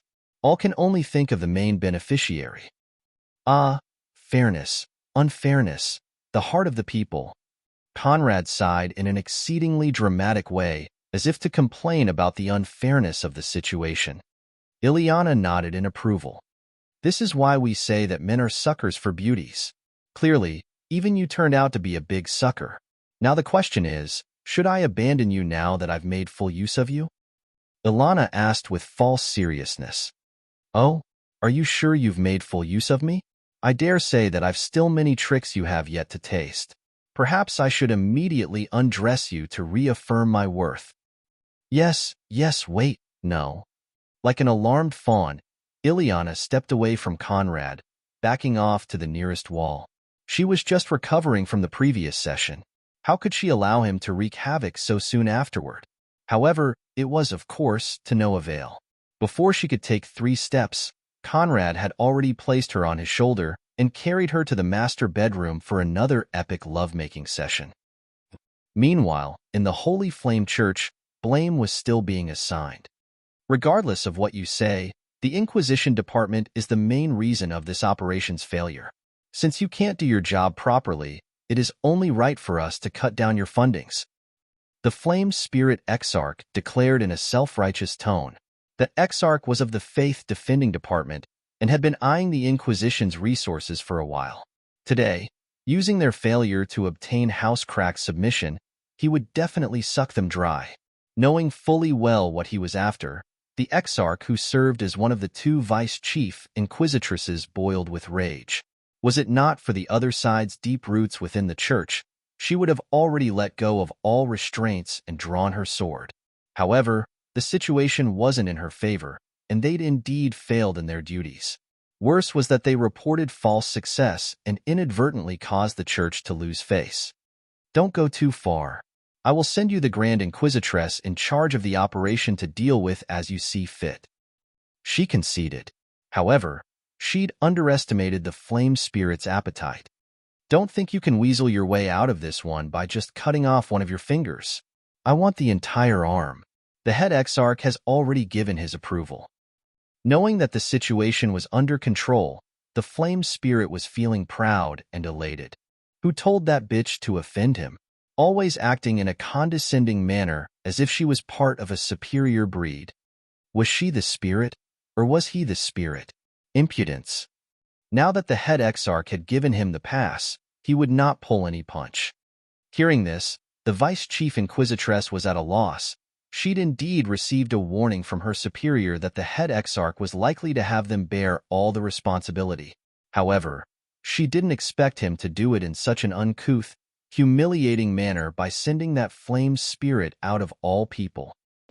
As if to put greater emphasis on his words, the Flame Spirit pulled out a written order signed with the head Exarch's seal. Seeing it, there was nothing else the vice-chief could say or do. Defeated, she lowered her head, gritting her teeth while her nails dug within her palm. The dejected look on her face only made that Flame Spirit feel more ecstatic. He, now that things are clear between us, you not only must hand over the one in charge, but also personally lead me to the vault to carry out 1/3 of your reserves. This was indeed what the head Exarch ordered, and was no different from dealing a crippling blow to the Inquisition Department. The reserves were used to fund the training of the entire department from saints to archpriestesses. Its current wealth was the result of years of accumulation. To lose 1/3 overnight, the Inquisition Department's growth space was in jeopardy.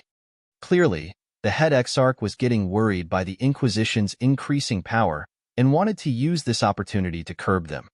Without another word, the vice-chief turned heels, leading the way toward the treasure vault where the bulk of the Inquisition's wealth remained. As they reached the door, the flame spirit's mood was reaching the heavens while the vice-chief inquisitress's was at Hell's Gate. She pulled out her token and aimed it at the lock. Yellow light rose from it, removing the lock and causing the door to spring open. The flame spirit's excitation had reached its peak, and as the door finally opened, he could no longer restrain himself. Without any consideration for his colleague, he leaped into the treasure vault. Ha ha ha. You've been hoarding so much wealth across the years. What do you even need it for? It's only right for you to give up a share to the most valuable department. Defending the faith is such a daunting task that our resources are never enough. Don't worry, we will put this wealth to good use. Ha ha ha. The flame spirit burst into laughter while the vice-chief's indignation reached its acme. Ha, the wealth, where is the wealth? The flame spirit's eyes looked left and right, but in the massive treasure vault large enough to fit a house, there was nothing but empty shelves and unfilled coffers. Not even grass remained. In a flash, he went from the peak of elation to the limits of astonishment and rage. Damn slut, are you messing with me? Fuck? What is the meaning of this? Big galls, are you trying to rebel? The flame spirit exploded and instantly blamed the empty vault on the vice-chief. Seeing such a sudden change and wondering why the elated flame spirit was now spouting profanities, the vice-chief stepped inside the vault, only to see that absolutely nothing remained. Even paper and ink were not spared. Quick, the recording mirror room. Unlike the flame spirit, the vice-chief didn't lose her mind and directly rushed toward the recording mirror's room to investigate the situation. Not willing to let her off, and still thinking that this was all a prank, the flame spirit followed her. But when they reached the recording mirror room, and he saw her pull up the scene of Margot using her token to step into the vault and empty it of all it contained, it soon became evident that this was no joke. The Inquisition Department's reserves. 1/5 of the church's total reserves had been plundered overnight by a Grand Inquisitress. Not counting the wealth already in circulation, this was 1/5 of their total assets. Both the vice-chief and the flame spirit felt like their world was spinning. However, they were after all saints, and after a moment of confusion, both sent out the same order to their respective departments. Send my order, capture Grand Inquisitress Margot Kriegel at once. The church was put under lockdown, high-level semi-saints were dispatched, and in a flash, every corner of the church was put under examination. However, Your Eminence, we've looked everywhere. She's no longer in the church. Those words rung in the flame spirit's ears like a gargantuan bell announcing the world's end. His eyes went red. The scenery around him swirled, his body vacillated, and he dropped face first onto the ground in a resounding thud. Your Eminence, Your Eminence. But it was to no avail. The flame spirit seemed to have entered a comatose state where nothing could move him. After a moment of unconsciousness, he regained his senses, but when he realized the scene was still the same, he banged his head against the floor. But the scene had still not changed. They'd still gotten robbed blind. Aye! Arg! His roar shook the entire holy flame city, alarming all its denizens. Chapter 92: Irreconcilable Contradictions. Ileana was in the process of having her pussy licked by Conrad's masterful tongue when the flame spirit exarch's earth-shaking roar spread through the holy flame city. What the hell? Conrad pulled his tongue out of her snatch to seek the roar's origin. However, Ileana could care less and pushed his lips back onto her pussy. Don't speak with your mouth full. Soon, the news that the church's Inquisition department had been robbed of all its reserves spread throughout the holy flame city, causing the jubilation of many. After all, among the several departments of the church, the Inquisition was one of the most loathed due to its overbearingness and the sorrow it brought the citizens. The imperial family was full of smiles, the high nobility exchanged cups of wine, and the commoners thanked the divine Lord for his justice. This was a day of celebration. In the church, however, chaos spread like wildfire. The flame spirit exarch blamed the theft on the Inquisition department as a whole, claiming that they'd prepared this scam beforehand to avoid having to pay reparations for their failures. No matter what argument was brought to the table, he still insisted on pushing the blame on them and asked for extreme punishment. The leading exarchs of the Inquisition could no longer endure the insult, and a fight broke out. In the end, the head exarch had to personally show himself to mediate the situation, and while he outwardly didn't appear biased, he still heavily punished the Inquisition department. He had them surrender some of their responsibilities to the faith-defending department, and even had several of the semi-sane inquisitresses involved in the cracked case exiled to various corners of the empire. Initially, the matter should have ended there. But who could think that hours after setting out, under the escort of experts from the faith-defending department, the 7 exiled inquisitresses would suddenly vanish from sight, their location unknown. The Inquisition's leaders quickly assumed the worst. The faith-defending department is bullying us intolerably. Not content of encroaching on our jurisdictions, they even dare blatantly assassinate 7 of our high-level inquisitresses. How can we tolerate the insult? Those words began spreading from many of the semi-saints that remained, further infuriating the leading exarchs. The situation reached such a point that the chief inquisitress, a high exarch of the church, came out of seclusion for a bold statement. The faith-defending department must give us a reasonable explanation. Otherwise, henceforth, a life and death enmity stands between us. But how could the overbearing faith-defending department accept the charge? Not only did they not lower their stance, but they even claimed that this was all a ploy from the Inquisition to appear as victims while secretly swallowing the church's resources.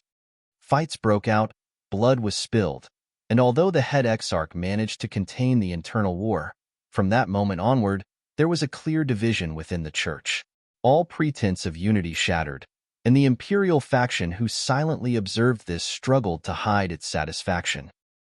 At that time, within the cracked mansion, the 7 inquisitresses missing in action were kneeling at Conrad's front. "Greetings, master." Ileana, who stood by his side, couldn't understand the meaning of this scene.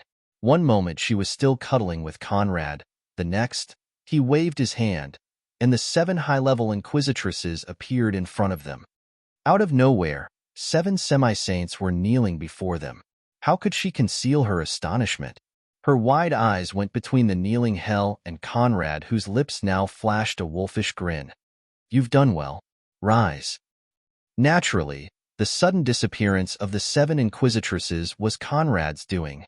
On the one hand, he could use them to create more chaos within the church, and on the other hand, he could bring 7 semi-saints back to his side. By themselves, they were not only a formidable force but also top-notch cultivation resources. How could he let them waste away in some barren land? With another wave of his hand, he pulled them into his space bag, and with a clap, summoned Wolfgang. "Dad!" The form of her father appearing out of nowhere caused the already confused Ileana to no longer know what was going on. What was the meaning of all this? "Your father and I have a kind of contract allowing me to summon him regardless of where he stands. That's why I can bring him right from his fief." Wolfgang had indeed been teleported from his fief back into the room, and seeing his daughter in flimsy clothing snuggled against Conrad, it would be a lie to say he didn't want to punch a hole in his face. However, he could only endure. Within Ileana's mind, the words contract and Conrad rung with all kinds of demonic connotations, neither of which boded well for her father. "What the hell is going on?" she asked, perplexed and unsure of how much had been concealed from her.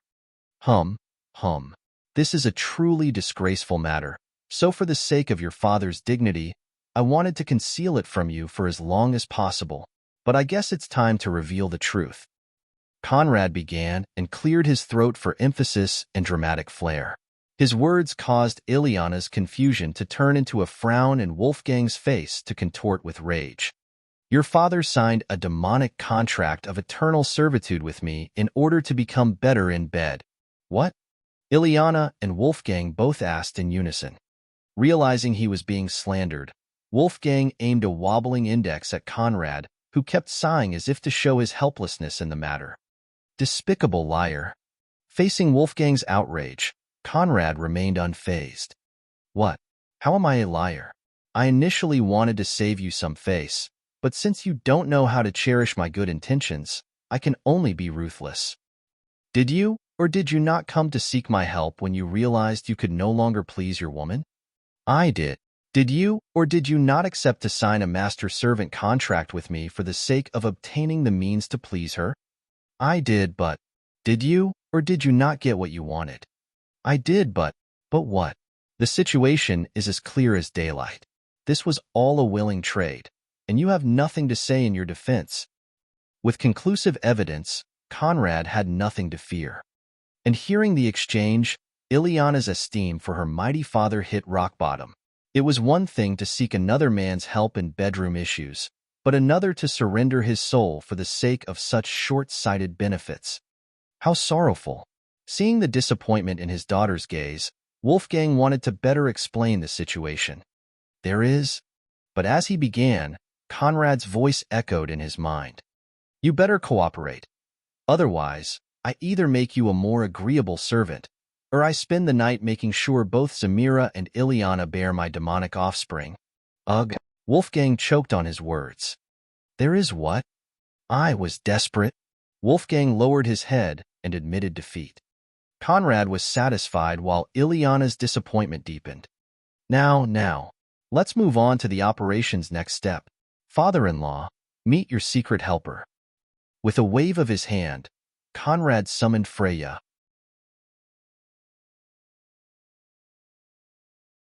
Chapter 93, Preparing a Flawless Return. Greetings, Master. Although perplexed about how Conrad could summon her out of the blue, Freya still didn't lose decorum and promptly gave her greetings. Seeing her, Ileana's eyes contorted into a frown. Her? Considering how she tried to take her life, Freya's face was hard to forget. Quickly, however, Ileana recalled how she'd been suppressed by Conrad. When even semi-saints could surrender, Freya was indeed not surprising. Although he'd contacted her to check her progress, Freya had not seen Conrad for almost 2 weeks. The lack of his presence and Rod leaving her with a profound emptiness she didn't know how to cope with. So, she dedicated herself to her task and successfully robbed her husband's house of 65 million purple crystals, all of which would now fall within Conrad's hands. With such merit, surely, he would properly reward her, right? She pulled out a purple card which she presented to him. Master, this purple card is currently on my name and contains the 65 million purple crystals I robbed from House Shunair. We can open an account on your name and transfer the money onto it if you so wish. Conrad pushed the purple card back toward her, while shaking his head from left to right and vice versa. No need. What is yours is, of course, mine. A bank account that could be directly traced back to him wasn't something Conrad wished at the moment. It would bring more harm than good. Taking his words as a show of trust, Freya felt elated. You robbed 65 million purple crystals from House Shunair? Isn't that your husband's total wealth? Ileana asked in stupor. House Shunair's wealth was divided between Viscount Torsten, Freya's husband, who controlled 1/3, and Count Wilhelm, who controlled the remaining 2/3. Was Freya truly ruthless enough to make her doting husband go bankrupt, or was she compelled by Conrad? In any case, House Shunair had suffered a crushing blow. It's Torsten's honor to serve as master's stepping stone. Wolfgang, who'd used Freya's robbery to subjugate House Shunair, wasn't surprised in the slightest. Still, remembering how Torsten wept and cursed upon realizing his wife's deeds, he couldn't help but shiver. The cruelty of an infatuated woman was truly beyond imagining. Conrad then brought out Daphne, Zamira, and Wolf from the space pouch. Daddy. Needless to say, Daphne was keen on showing her affection while the sorrowful Wolf was still getting accustomed to House Cracked's new realities. Of all those gathered, he was the only one not aware of Conrad's demonic nature, and when the truth was slammed into his face, he almost collapsed. However, with Wolfgang to suppress him, and his daughter already within Conrad's grasp, there was nothing to fear. Now that we've settled this, let's move on to House Henlein. Father-in-law's sudden return is bound to raise questions within the church, especially since he was being monitored by one of their assassins. Therefore, they will put his every move under close observation. It's no longer viable for him to handle House Henline. Instead, I will have some of my new connections within the church take care of this from the shadows. As for you, father-in-law, your task, for now, is to lay low and wait for the wind to pass. When the church lowers its awareness, you will begin preparations to open a black market to deal in forbidden goods. There were many cultivation resources within the empire, from forbidden pills to forbidden cultivation methods.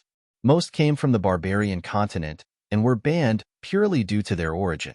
Others indeed possessed terrifying effects and, if not kept in check, could bring disasters. After looting the Inquisition's vault, Conrad had obtained many goods among which a substantial amount of forbidden materials were present. With even the recipes in hands, setting up shop wouldn't be difficult. The problem was evading law enforcement. After all, there was already an established black market within the city with deep connections to the authorities. Should they show up as competition, they would surely receive a lot of trouble. But that was something to deal with at a later date. The most pressing matter was to make sure Conrad could return to the imperial palace's inner court while not leaving any loose end on the outside. And currently, there were many. According to Holger, the emperor's marriage decree was coming soon. Moreover, the crown prince was planning to have Conrad assassinated in 3 days. Another issue was that he couldn't just vanish. The name Anselm Cracked had received too much limelight for him to disappear out of the blue. His disappearance would raise too many questions and prompt an investigation on House Cracked. They could do without that. Father-in-law, what are the rules on widowhood within the empire? Though perplexed by the question, Wolfgang still answered. Well, regardless of gender, widows are not allowed to remarry before a mourning period of 3 years has passed. 3 years mourning period, huh? A mischievous smile appeared on Conrad's lips as he did a quick calculation. What are you thinking about? Ileana asked, knowing that such a smile meant he was up to no good and would make someone suffer. I was just wondering if you were willing to become my wife and widow? Those words threw all the gathered individuals into confusion. Ileana was, of course, the most perplexed. What do you mean by that? I received news that the crown prince will have me murdered in 3 days to prevent a potential marriage between us. So, let's beat him to it. Let's get married in 2 days. And on that day, we shall make sure Anselm Cracked dies under the blows of the crown prince's assassins.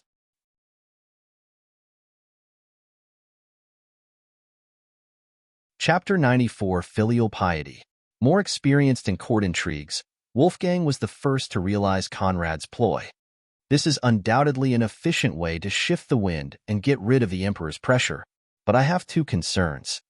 If we cannot show ironclad proof that the crown prince is behind the assassinations, this will at best delay the inevitable.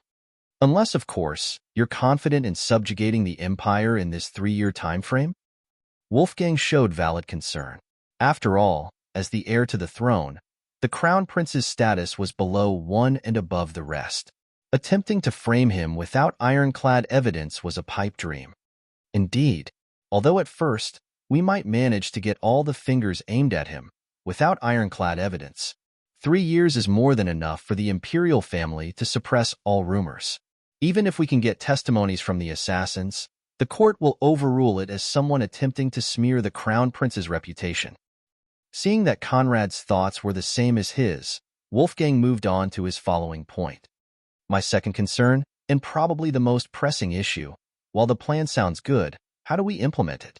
Let's not even discuss how we will have you murdered under the gaze of innumerable experts with the crown prince's assassins. How exactly do we fake your death? Such an event is bound to alarm the nobility and trigger a profound investigation. At the very least, the dead body will be examined to determine the cause of death. How do you plan to pass that hurdle? Faking Conrad's murder and pushing the blame on the crown prince was indeed easier said than done. Resources weren't the only problem. But unlike Wolfgang, who showed no optimism, Conrad appeared rather relaxed. For your second concern, I not only have the perfect assassins in mind, but I also have a flawless way to die. You just need to cooperate with me. We will later take care of the details. As for your first concern, yes, I have absolute confidence that it won't take 3 years for this country to belong to me. The six surrounding Conrad were dumbfounded. To so boldly claim that the 100,000 years old von Jürgen dynasty would be toppled in less than 3 years, across the entire holy continent, perhaps only Conrad could make such a declaration. Wolf, in particular, was both disapproving and terrified. Disapproving because he felt Conrad's youth filled him with conceit, and he still lacked a genuine understanding of the imperial family's might. Terrified because their talk had already stepped into the realm of rebellion. How many noble families were exterminated for less? But when he recalled Conrad's demonic nature, he realized they were already too far gone. This boat they'd settled on would either lead them to unparalleled glory or eternal damnation. A deep sigh escaped his lips as he weighed his house's future. "Please excuse me." Afterward, Wolf took his leave. "Your younger brother's nerves aren't solid enough. On the contrary, it's yours that are way too big." Wolfgang replied to Conrad's assessment of Wolf. Although he didn't have as many misgivings as his younger brother, clearly, he understood his distress. If because of a moment of selfishness, they led their house into destruction, how would they face their ancestors? However, Wolfgang didn't care. For the sake of his daughter, there was nothing he wasn't willing to do. Conrad counted on that. "I plan to submit the real Anselm Cracked to a master-servant contract and have him substitute himself to me when we step into the bridal chamber. Then, a group of assassins of House Schlesinger led by a paragon spirit of House von Jürgen will break in and tear him to shreds." Conrad explained in a mental message, causing Wolfgang's eyes to widen in disbelief. The girls who heard nothing but saw his sudden change of expression understood they were being kept out of the main plan. Isn't this too evil? Anselm Cracked may not be one of Wolfgang's close relatives, but he was after all a cracked youth. Moreover, he was a lonely orphan who focused solely on cultivation. They'd already mistreated him enough. He didn't deserve being turned into a scapegoat. "Those who enter a master-servant contract with me belong to me in life and death. When Anselm dies, his soul will return to me, and as long as we have an available body, we can help him resurrect on the spot. I plan to capture the Paragon Spirit Assassin and have Anselm take over his body." Those under master-servant contracts were barred from the normal reincarnation cycle. Usually, unless they were particularly outstanding, demons didn't bother bringing their servants back to life. They would rather just absorb and refine their souls, forever erasing them from the world. However, since the boy could be put to use, Conrad didn't mind sparing him. Wolfgang struggled for a bit, but after consideration, Ileana's future still trumped any morality within his heart. With a sigh, he agreed. "That being the case, why do you want to keep this hidden from them?" By them, Wolfgang, of course, referred to the ladies by Conrad's side. "I don't think I need to remind you of your daughter's temperament. I think we best keep her out of the evil scheming." Coarsely said, Ileana was still too good. She would never agree to the sacrifice of the real Anselm to ensure the success of their scheme. If they involved her in the planning, she would spend 3/4 of the time trying to dissuade them. Therefore, Conrad would rather have her face the accomplished deed and coax her into forgetting about it. As far as he was concerned, no means were evil enough to make sure no one could touch his women. "Very well, what do you need me for? Help me do the convincing. I will take care of the rest." The mental exchange ended. With a nod, Wolfgang was about to take his leave when Conrad's voice echoed. "Father-in-law, wait. I have gifts for you." This time, not one person didn't feel like the sun wasn't rising west. In particular, Wolfgang and Zamira, who among those gathered knew Conrad best, couldn't believe his words. "Why are you all looking at me like this? As a son-in-law, it is natural for me to show some filial piety, isn't it?" Conrad replied to the 5 pairs of eyes staring at him. "Anyone can say that and be taken seriously. You are the only exception. Sorry, but no one here is stupid enough to fall for such a blatant lie. Tell me, what is your ploy? Poisoned food? Exploding treasures? How do you plan to make my dad's life miserable?" Conrad had never felt so wronged in his life. Why was it that when he tried to swindle, no one could resist him, but when he was being kind and honest, all raised arms against him? The sorrows of being a gentleman. Wolfgang had taken 7 steps away from him, keeping a safe distance to avoid anything he might throw at his face. Conrad sighed, and with a wave of his hand, a medium-sized box appeared before Wolfgang.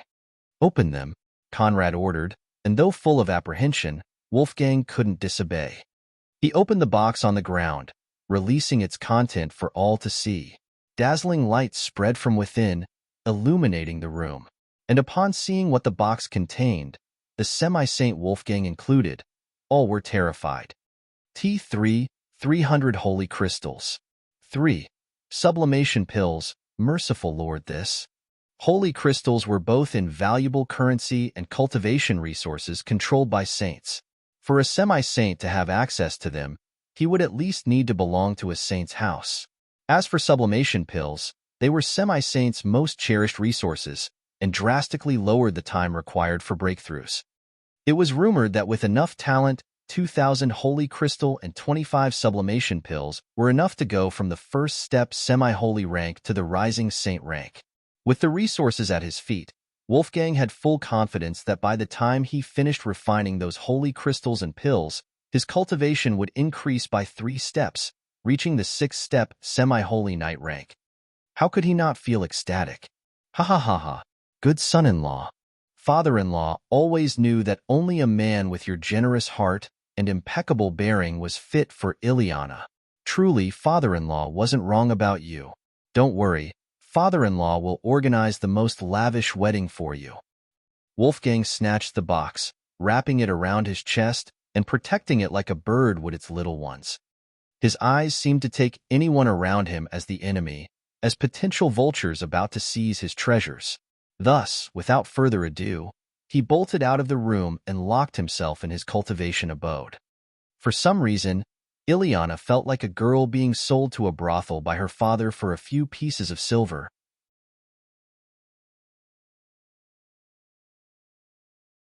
Chapter 95 Reward. With Wolfgang gone, Conrad was now alone and surrounded by 4 beauties whose thoughts drifted to the same direction: his rod. Pleasure aside, it was necessary for him to dual cultivate with them and devise ways to promote their cultivation at the fastest pace possible. With 7 semi-saints waiting for him in his spatial pouches mansion, his needs for spiritual energy had drastically reduced. Moreover, the arch rank was the last cultivation rank in which accumulating spiritual energy tremendously mattered. Starting with the transcendent rank, it was all about the nature and number of meridians the cultivator could unlock. For that reason, there were many individuals with initially shocking cultivation speed who upon reaching the transcendent rank saw their progress dwindle until they became ordinary and lost themselves within the sea of talents. Although Conrad didn't fear such a fate, the same couldn't be said for all his ladies.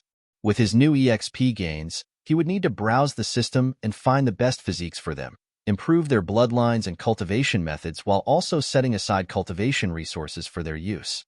A quick calculation showed that giving them all the same treatment was at best a fantasy. Another more pressing issue was, "Why are you looking at me like that?" Ileana questioned upon seeing the odd gaze Conrad cast on her. No reason. Although thanks to Wolfgang's cooperation, Conrad managed to make Ileana accept the contract situation, he was now facing another dilemma. How would he make her accept Zamira as one of his harem members? The Daphne case had been trying enough, and even required some incubus manipulations. However, Conrad clearly understood that even if he could make her accept Zamira through an overbearing stance, having to share her man with her mother would inevitably create a knot within Ileana's heart. Unless she proposes it herself, or I rewire her, this can never work out. I will, of course, not rewire one of my most cherished ladies. What to do? If she proposes it herself? Conrad's eyes shifted toward Zamira, who stood by Freya's side with a distant look. I know. I need you to act a little play for me, he told Zamira in a mental message. Though perplexed, she knew that the mental message indicated a need for secrecy, so she didn't let her face show her surprise. What can I do for you, master?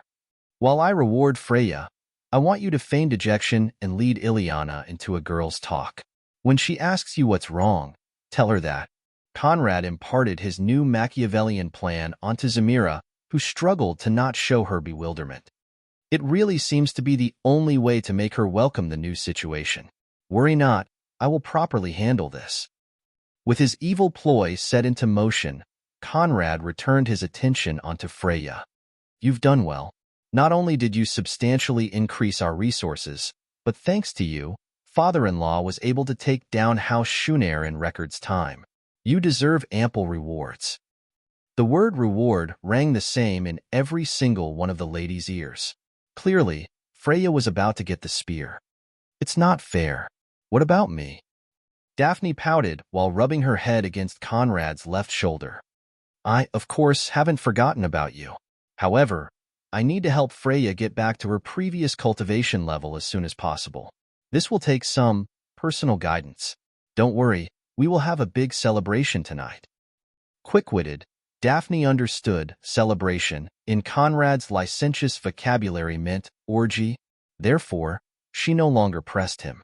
As for Ileana, she, of course, had no interest in staying to watch the show. She'd not reached that level of moral degradation yet. Humph. Mom, let's leave this debauched bastard to his rewarding and discuss the recent events. She snorted, stood up, and left with great strides, bringing Zamira alongside her. Believing Daphne could also help in the convincing ploy, Conrad brought her into the plan. Do a good job, and I will also give you plentiful rewards. Daphne's eyes lit up with mischief. She leaped onto her feet and ran after the mother-daughter pair. Hey, wait for me. In the bedroom, only Conrad and Freya remained. The sight of that ravishing pair of golden eyes devouring him with hunger and lust caused Conrad's lips to curl into a devilish smile. Come here. He beckoned with his right index, causing a surge of telekinetic power to wrap Freya, lift her from the ground, and carry her into his arms in the blink of an eyelid. Not startled, she wrapped her arms around his neck and sat on his lap with her bubble but comforting his thighs, and her cushy chest pressing his. Conrad dispelled the Anselm disguise, reassuming his true form. The return of his matchlessly handsome face set Freya ablaze. Her heart wildly beat within her chest, making her gasp for breath as she took in his spectacular sight. At the same time, she remarked striking changes that only enhanced Conrad's appearance. In his human form, Conrad initially possessed a pair of pitch-black eyes, but now, although the left was still black, the right one had permanently turned purple. He no longer needed to use his demonic powers to cause the change. As for his body, it was even taller. If before he stood at around 185 meters, now he easily approached the 1.9. His already well-defined muscles now rippled with supernatural power and mesmerizing charm. His face had transcended the limits of human beauty, becoming an artwork surpassing any Greek god fantasy. In short, his entire body was a marvel, and the orchid scent overflowing from it only heightened his overwhelming presence. In his current form, he didn't even need to use his powers to make the average woman lose her mind in craving for him and swoon within his arms. The transformation was astonishing. Like what you see. Just by sitting there and breathing in his scent, Freya could feel her mind surrendering to desire. I don't like, I love. I feel like a god is about to fuck me silly. She replied without a hint of bashfulness while bringing her face closer to Conrad's and brushing his nose with hers while debating if she should just devour his lips or wait for his next move. Conrad chuckled, brushed aside strands of red hairs falling over her left eye, and pulled her lips onto his for a passionate kiss. His tongue was like a furnace swallowing Freya's spirit for a rebirth in an incandescent world of lust and debauchery. Her heart rate had already reached a life-threatening level on mortal standards, and though it seemed like it could explode at any time, Freya didn't care. Passion overwhelmed reason as she abandoned herself to Conrad's touch. As he trailed his tongue down her neck and teased her sensitive nipples through the fabric, her moistened snatch soaked his clothes, announcing her body's eagerness to take him whole. Conrad lowered the straps, causing Freya's dress to fall below her chest, all the way down to her waist. Her bare breasts sprang free, and as she gasped due to Conrad's tongue and rubbed herself on his thighs, they bounced against his chest. No, undergarments, Conrad remarked, seeing that below her dress, Freya wore no underwear. I want to be ready to take you at all times, so I don't wear any. An excellent reply.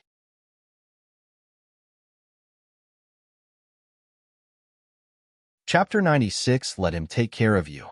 Good girl. Conrad used the system to upgrade his 100-flower scripture to the transcendent level. At this stage, even if they possessed no foundation in one, his partners would see their cultivation increase in both the martial and spiritual path.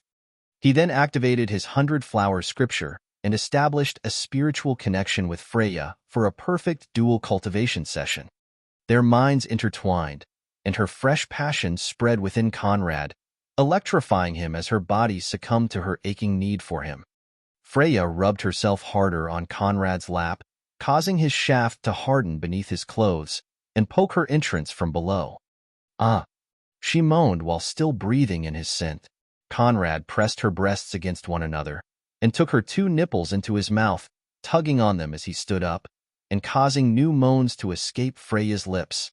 Her slender legs enlaced his waist while his arms held hers, making her appear like a butterfly folding its wings around sweet nectar. Keeping her in balance, Conrad brought her against the adjacent wall and dropped onto his knees. Lifting the bottom of her dress, he rubbed 2 fingers against her flower entrance, using her own love juice to lubricate them, before pulling them away and kissing her lower lips. While flicking his tongue on Freya's clit and swallowing her juice, Conrad poked her butthole with his moistened index, testing the territory before slowly inserting it inside. Oh! The unexpected intrusion brought a groan from Freya's moaning mouth. She straddled Conrad's neck, making him shoulder her body weight with it alone, while he attacked her on 2 fronts and brought waves upon waves of orgasms out of her. After his index explored the many corners of the new territory, Conrad pulled it out, replacing it with his middle finger, while his tongue dived deeper into Freya's snatch and brought more blissful moans from her honest lips.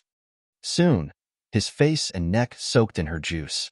If the abundant wetness wasn't enough signal, Freya's voice made her needs clear. Enough.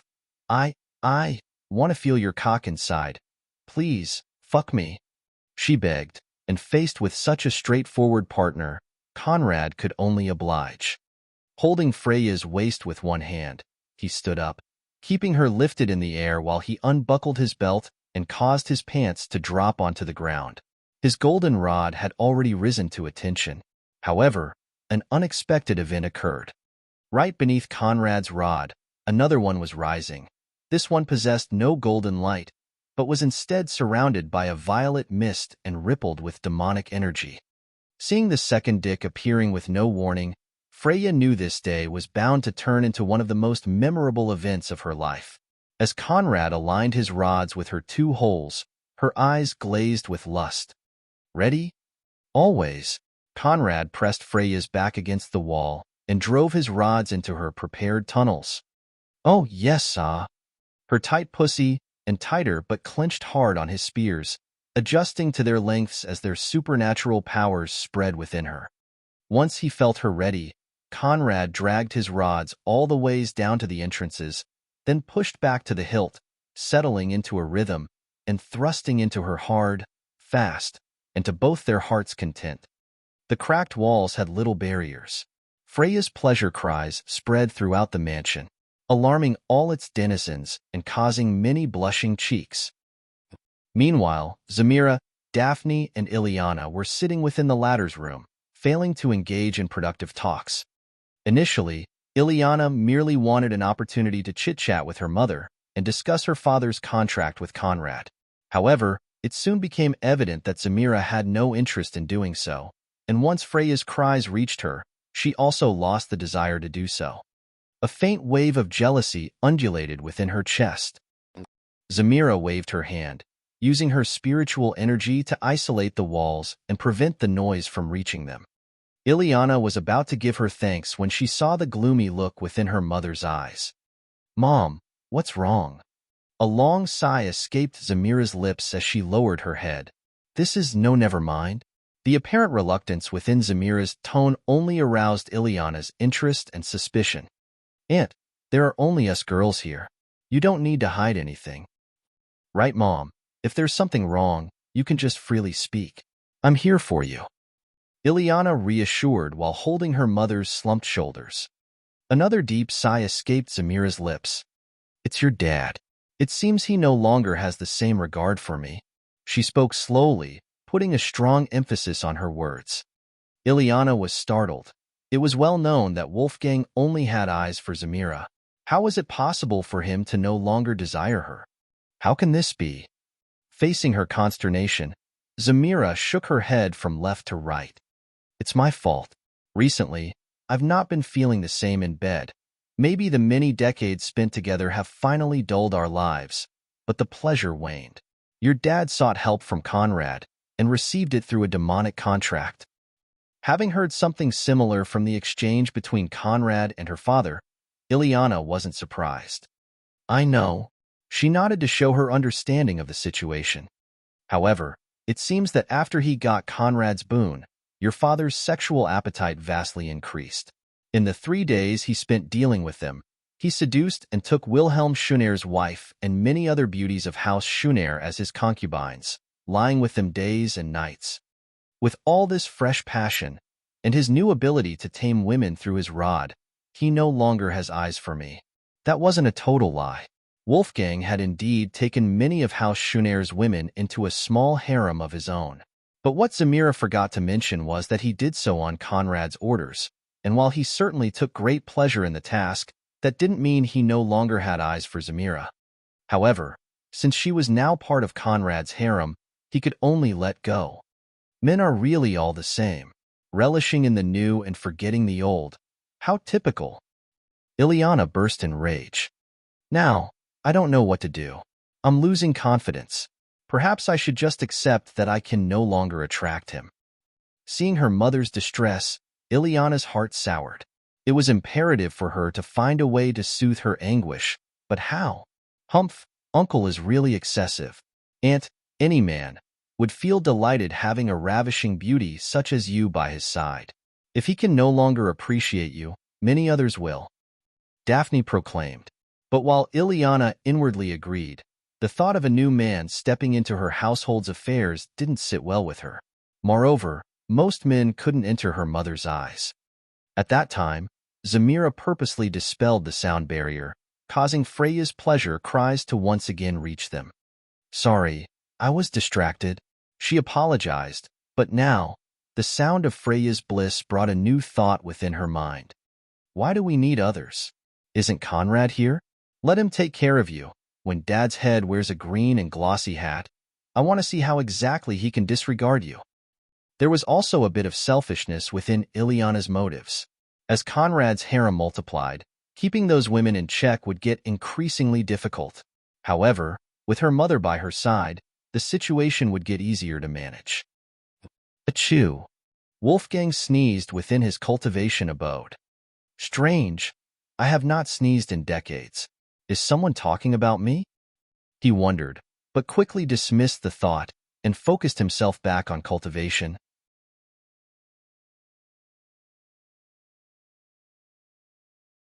Chapter 97: The Cardinal Sin. Within the master bedroom, Freya's reward carried on. She laid with her back on the bed, her legs spread wide and her fingers clawing at Conrad's back. As he hammered his hips faster, pounding demonic orgasms into her, his balls rhythmically kissed her ass cheeks, while her clenching holes drained him of all the juice he had to offer them. Freya's snatch and ass were already filled to the brim with white-purple semen. However, driven by insatiable lust, she refused to let go, allowing Conrad to pound her without restraint. "Master! Master! Master!" What remained of their clothes had long since been shredded onto the ground, and as their warm, entangling body met in passionate squeals and groans, Freya fell to the umpteenth orgasm. Her body went limp, and her tongue lolled out. Feeling her complete defeat, Conrad sheathed himself to the hilt of her holes and blasted his 2 loads deep inside with a thunderous roar. The dual cultivation session ended.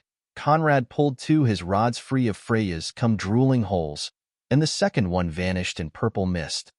With his cultivation being much higher, Conrad didn't get many benefits from this. However, for Freya, it was another story.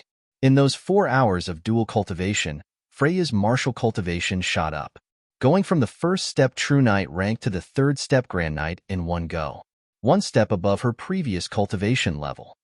Previously, she didn't possess any spiritual cultivation, but now, her magical power flowed within her body, and from 0, she reached the 4th step True Priest rank. Thank you, Master, for your reward. Satisfied, Conrad stood up, got dressed in a simple full-length blue robe, and sat cross-legged on the bed. It's time to make the inventory. System, show me my current stats. At once, Conrad stepped into the system, and his stat sheet appeared within. Name, Conrad. Rank, Harem Master. Cultivation level, 6-step Archpriest, 6-step Arch-Knight. Race, Incubus Dreamweaver. Physique, Arch-Primal Physique, Transcendent Anzu Beast Physique, Transcendent Stola's Beast Physique. Attributes, Light, Fire, Water, Storm, Poison, Lightning.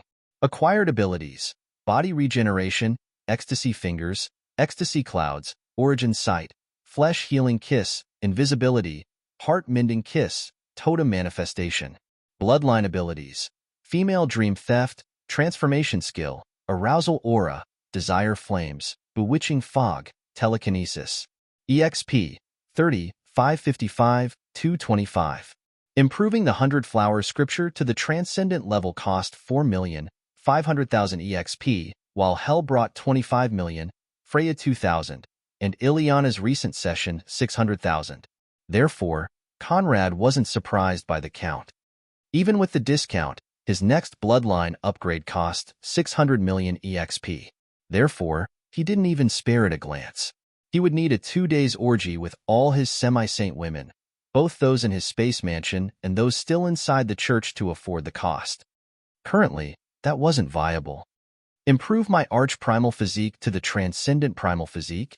As a top-notch physique, even with a 50% discount, the upgrade still cost 4,500,000 EXP. Conrad's EXP count shrunk to 26,055,225. And this is only for Transcendent rank upgrades.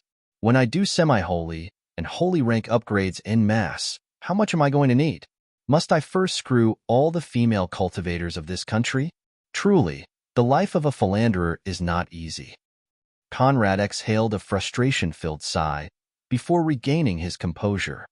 I'm more curious about how you plan to split your resources. Will you strive for equality, or will you show clear favoritism? The system's voice echoed within Conrad's mind. Obviously, equality is impossible. In fact, your word choice is incorrect. It is either favoritism or fairness. If I want to be fair, I should reserve the top resources for those with higher cultivation and/or talent. However, you won't do that, am I right? The system asked in an amused tone. Of course not. I'm a by nature biased. In a world where even talent is subject to change, why should I care about fairness? The more I care for someone, the more resources I will put at their disposal. The less I care, the less I will give. It's that simple. Great men were never known for nepotism. To the system's remark, Conrad burst into laughter. I don't want to be great. I want to be supreme. For an instant, the system turned silent. If it had thoughts, Conrad could make nothing of them. At times, it felt more like an observer than a robotic aid. Perhaps the happiness god was watching his every step through the system, or perhaps he was overly concerned. If you want, I can help you organize the repartition, the system offered, following the moment of silence. How so? I can draft a chart separating your ladies in various categories depending on how much affection you have for them. You are free to choose the categories' names. Oh, very well, let's do it. A new blank screen appeared before Conrad. From lowest to highest, what are the categories you want, and who do you want to put inside? MHM. Maids.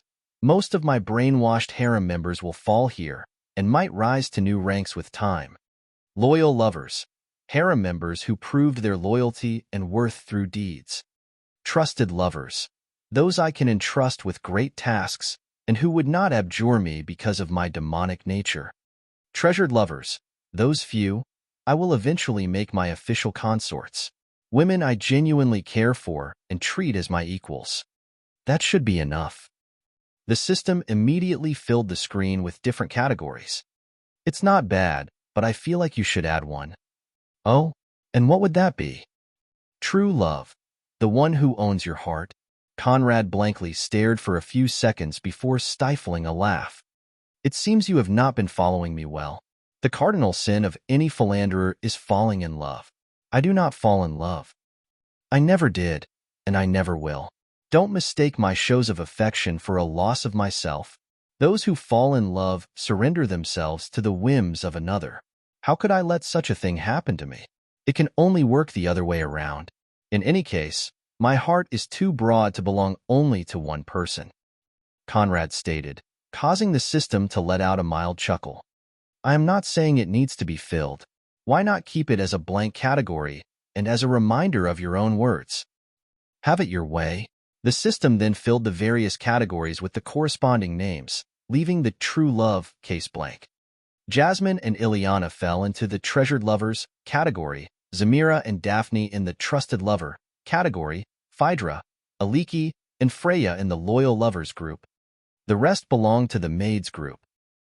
Meanwhile, within the Holy Consort's palace, a riveting young woman that outwardly seemed to belong to the human race, but whose eyes concealed a mesmerizing, demonic charm, played the lyre for Else. That woman was Jasmine. Else was lying on her side within a large, blue velvet sofa and silently enjoying the tune. As it ended, Jasmine set the lyre aside and gave Else a polite bow. Good, you've improved. What Conrad didn't know was that from the moment he left the palace, Else took Jasmine in as her new personal attendant and had been training her in various arts. As for the purpose, only she knew.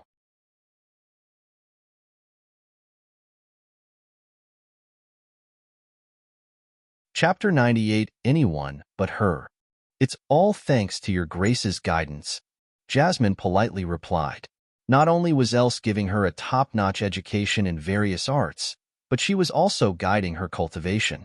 In less than 2 weeks, Jasmine's cultivation had reached the 3rd step True Knight and the 1st step True Priest ranks.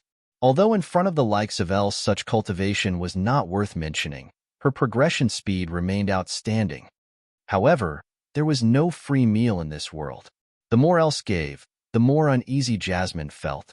Still, considering the fact that both Conrad and she owed Else their lives, and her paramount status within the inner court, she could only obey. Come here. Else beckoned, motioning for Jasmine to step closer toward her. Without delay, she stepped forward, stopping by Else's side. Are you wondering why I've been grooming you? That was indeed Jasmine's primary concern. She'd heard too many stories of young women being trained by various factions to obtain the Emperor's favor to not dread Else's purpose. As there was no point concealing her thoughts, she nodded. First, I want to ask you, can a person have 2 masters? No, they cannot. Good. Since a person cannot have 2 masters, between Conrad and me, who would you choose? The question came out of nowhere and took Jasmine by surprise. However, there was no hesitation within her mind as she replied, Conrad. The direct rejection didn't seem to bother Else, whose slit sapphire eyes peered into Jasmine's. Why is that? With the resources and guidance I can provide you with, your cultivation is bound to skyrocket. Under me, the sky is your limit. Are you really willing to give up such an opportunity for one philanderer? Else's words weren't without merit. As a saint and the daughter of a mighty sovereign prince, the Celestial Church excluded, her strength, background, and resources were all at the summit of the Holy Continent. To obtain such a backer was undoubtedly the dream of billions. Even if he's a philanderer, he's my philanderer. Glory, splendor, wealth, and rank do not interest me. As long as I can own his heart, I own the world. Beneath her mask, Elsa's lips curled into a smile. Even if I know the true nature of your bloodline? Jasmine remained unfazed. Although the knowledge of her new demonic blood could bring unimaginable harm, she was confident the revelation would never come from Else. Since you are aware of it, you also know where it came from. That being the case, I believe worries are unnecessary. Good, You are quick-witted, not easily swayed, and determined. Moreover, you strike me as the type to always repay a debt. It's because of those qualities that I decided to train you. There are many talents within this world, but those with a sharp mind, iron will, and honorable heart are few and far between. I believe that when I make my bid for the world, you will not stay idle. That is the first reason why I'm spending time training you. The second reason is for your own sake. When Conrad returns, and he will soon do so, I want you to take all you've learned to dazzle him. If before he liked you, now he must adore you. Stand out in his eyes and do the three of us a great favor. Jasmine's face contorted into a frown. The holy consort's startling ambition wasn't what annoyed her. Instead, it was her evident desire to use her to influence Conrad that caused her displeasure. Don't look at me like that. Like I said, it's not just for you or me. Most importantly, it's for him. From what I understand of him, when he returns, he will certainly attempt to conquer a new woman that can help him cement his foothold within the inner court. It's very likely that woman will be Yvonne Voigt. You absolutely cannot allow him to do so. Anyone is fine. He can even go for the Empress if he feels himself capable enough. Anyone except Yvonne. Puzzled, Jasmine stared into Elsa's eyes, looking for answers. At the moment, one of the hot topics within the inner court was how much closer the holy consort had gotten to the noble imperial consort, Yvonne Voigt, due to the sixth prince's accident. How the matter spread within the court, no one knew. However, it was clear they now formed one camp. Why then was Else so wary of her? Why? Although her grace, Yvonne Voigt, is the daughter of sovereign Prince Hubert Voigt, and herself a quasi-saint, she cannot compare to the Empress. Why can you tolerate the Empress, but not her? Elsa's next words caused Jasmine to re-evaluate the gravity of the situation. It's not about strength or background, it's about implications. With Yvonne, even if Conrad wins, he will lose, and he cannot win. Meanwhile, within Housecracked, Conrad set his plans into motion. Holger, who's your most trusted subordinate? The captain of my personal guards. He's been by my side since I was a child, and across all those decades showed me absolute loyalty. As an imperial prince, a pure-blooded paragon spirit, and the only full brother of the crown prince, Holger didn't lack able subordinates. More importantly, he possessed his own guard, personally selected by the emperor and sworn to protect him.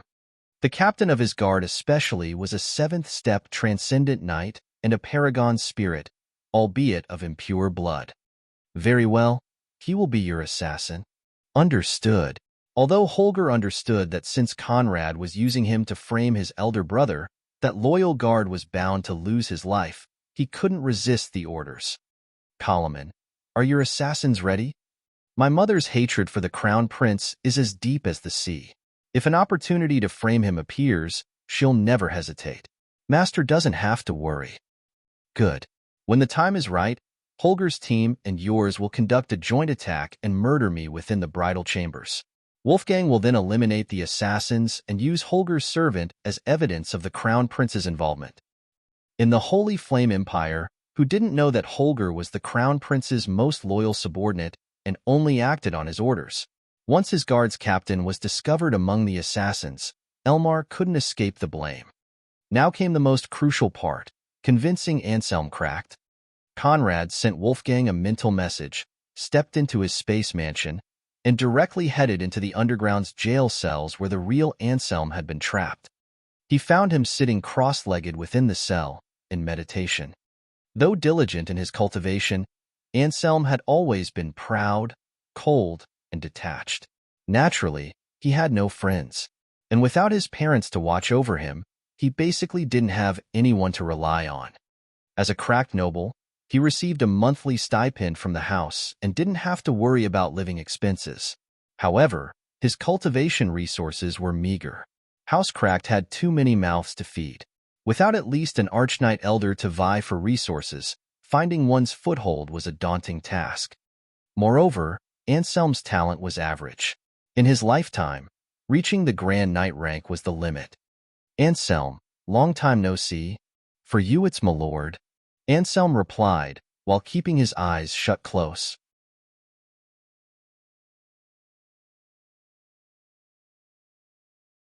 Chapter 99 Anselm's Surrender. Oh, commoners and slaves were indeed obliged to address noblemen as my lord. Therefore, as a human and de facto slave, by law, Conrad should have referred to Anselm as my lord. You've already fallen to this state, and instead of begging for mercy and release, you want me to call you my lord? I don't know if I should feel impressed or amused.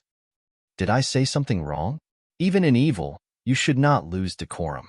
Since I am a lord and you a slave, it is right and proper for you to refer to me as such.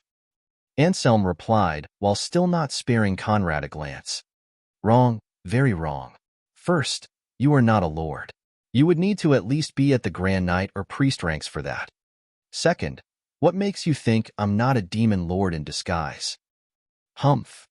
Anselm scoffed at Conrad's words. But at that time, a vast surge of demonic energies erupted from Conrad's body and barreled into the sitting Anselm. Feeling the infernal force, his eyes sprang open and alarmed. He stood up. You are a demon? Duh. The realization that he was dealing with more than the typical kidnapper suddenly hit Anselm. At first, when he was knocked out and captured by an unknown assailant, he believed himself in the hands of a blackmailer of sorts or some enemy of Housecracked. The days spent alone within his cell made him lean on the former. However, it seemed he'd underestimated the gravity of the situation. What do you want from me? How about a contract of eternal servitude? What? Anselm's eyes widened for an instant, but soon afterward, he glowered at Conrad. I'd rather die. Dying is simple. It is living that is difficult. There is no glory in freely being able to say I'd rather die, especially when we consider that you don't have much to live for. Average talent. No elders to watch over you. No background, title, or responsibilities. You don't have friends, significant others, anyone who would mourn your loss. So why would you not rather die? You. It seemed Conrad had struck a nerve. Veins beat on Anselm's temple as he grabbed the bar and yelled at him. If his eyes could kill, Conrad would have died 1,000 times. Me what? Sit. Telekinetic power surged from Conrad's form and pressed Anselm onto the ground. Is the truth not pleasant to hear? If it was, why would people lie? Instead of boiling with pointless rage and putting up a front of false bravado, why don't you listen to my offer? In exchange for your services, I will increase your cultivation talent tenfold and guarantee you a bright future under me. What do you say? Anselm couldn't understand why an unremarkable youth such as himself could obtain the attention of a demon. Clearly, there must be something only he could accomplish. Something related to Housecracked in one way or another. If you think you can use me to harm my house, think again. If my hard work isn't enough to amount to anything, then I can only blame myself for being useless. I will certainly not surrender my soul to demonkind and endanger my house for the sake of personal growth. Anselm proclaimed in righteous indignation. Conrad didn't need more to understand that this cracked youth was an honorable blockhead. Regardless of what he said, he couldn't bring him around. Fortunately, he was only the appetizer. Well, if you won't listen to me, perhaps you will listen to him. Conrad clapped, and Wolfgang appeared by his side in a purple haze. Seeing his house head appear out of nowhere, Anselm stared slack-jawed. House head? How can this be? Have you also fallen to this demon spawn? To the cracked youths, Wolfgang was a legendary existence, the mightiest of all Uridal counts, and a celebrated war veteran. Anselm couldn't believe that even he had fallen to the demon's evil clutches. However, if he didn't, how could Conrad make him appear with a few claps? Sigh. Wolfgang released a deep sigh and stepped closer toward the bars behind which Anselm floundered. Anselm, Housecracked is in dire straits. The imperial family is overbearing and is attempting to coerce us into surrendering our assets. Faced with no other choice, I surrendered my soul to this demon to fight for our house's survival. How could this be? Although disconnected from the world, Anselm believed that if the imperial family were making moves on the cracked, there would definitely be rumors and gossips here and there. How was it possible for him to not have heard anything? However, who was Wolfgang? A man of unparalleled character, honor, and steadfastness. Why would he deceive him?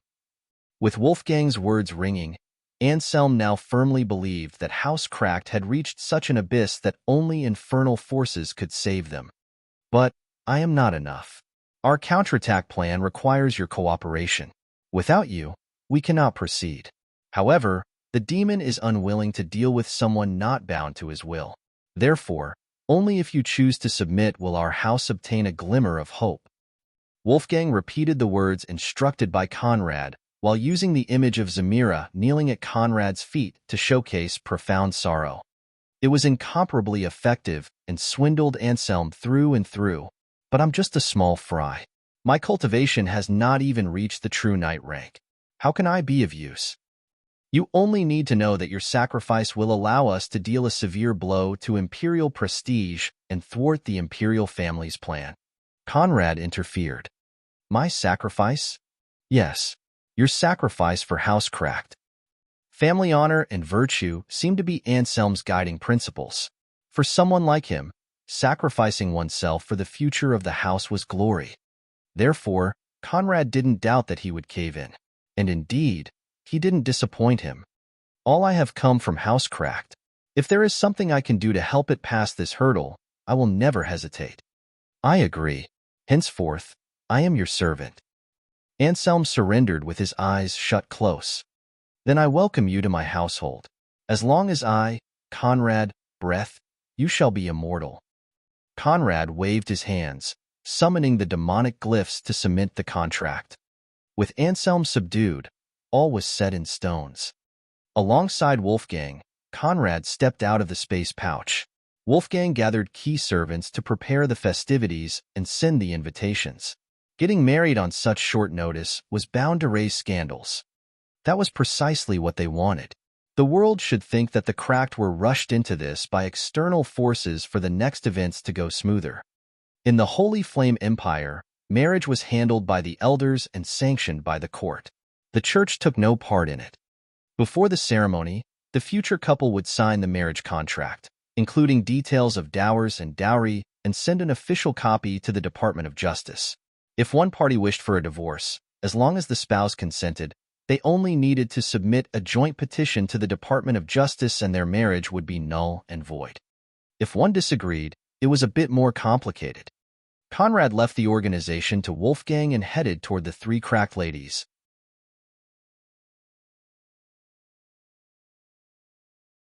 Chapter 100 Triple Taste. With neither invitation nor warning, Conrad barged in. His sudden appearance took the three ladies by surprise. However, upon seeing his face, their stupor vanished. Do you always have to do this? Can't you knock for once in your life? Ileana rose and yelled in outrage. I can't. What if you were in the process of doing something illicit? For example, what if you were about to explore one another? I need to catch you red-handed. Scoundrel.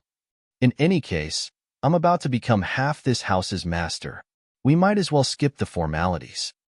Hearing that become half this house's master part, Ileana softened while her cheeks turned red. Zamira, who sat by her side, shook her head in disapproval. If she was always this easily coaxed, wouldn't she suffer untold bullying in the future? Actually, I came to check on you. How are you getting accustomed to your new physique?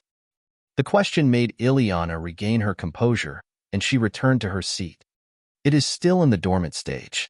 I don't think I can awaken it before a very long time.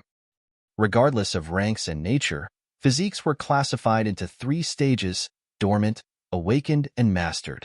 At birth, the physique usually was in the dormant stage and would awaken after a certain cultivation requirement was fulfilled. As for the mastered stage, few could reach it before their cultivation matched their physique. For example, Elmar possessed an awakened holy physique which made it nigh impossible for those below the holy rank to injure him.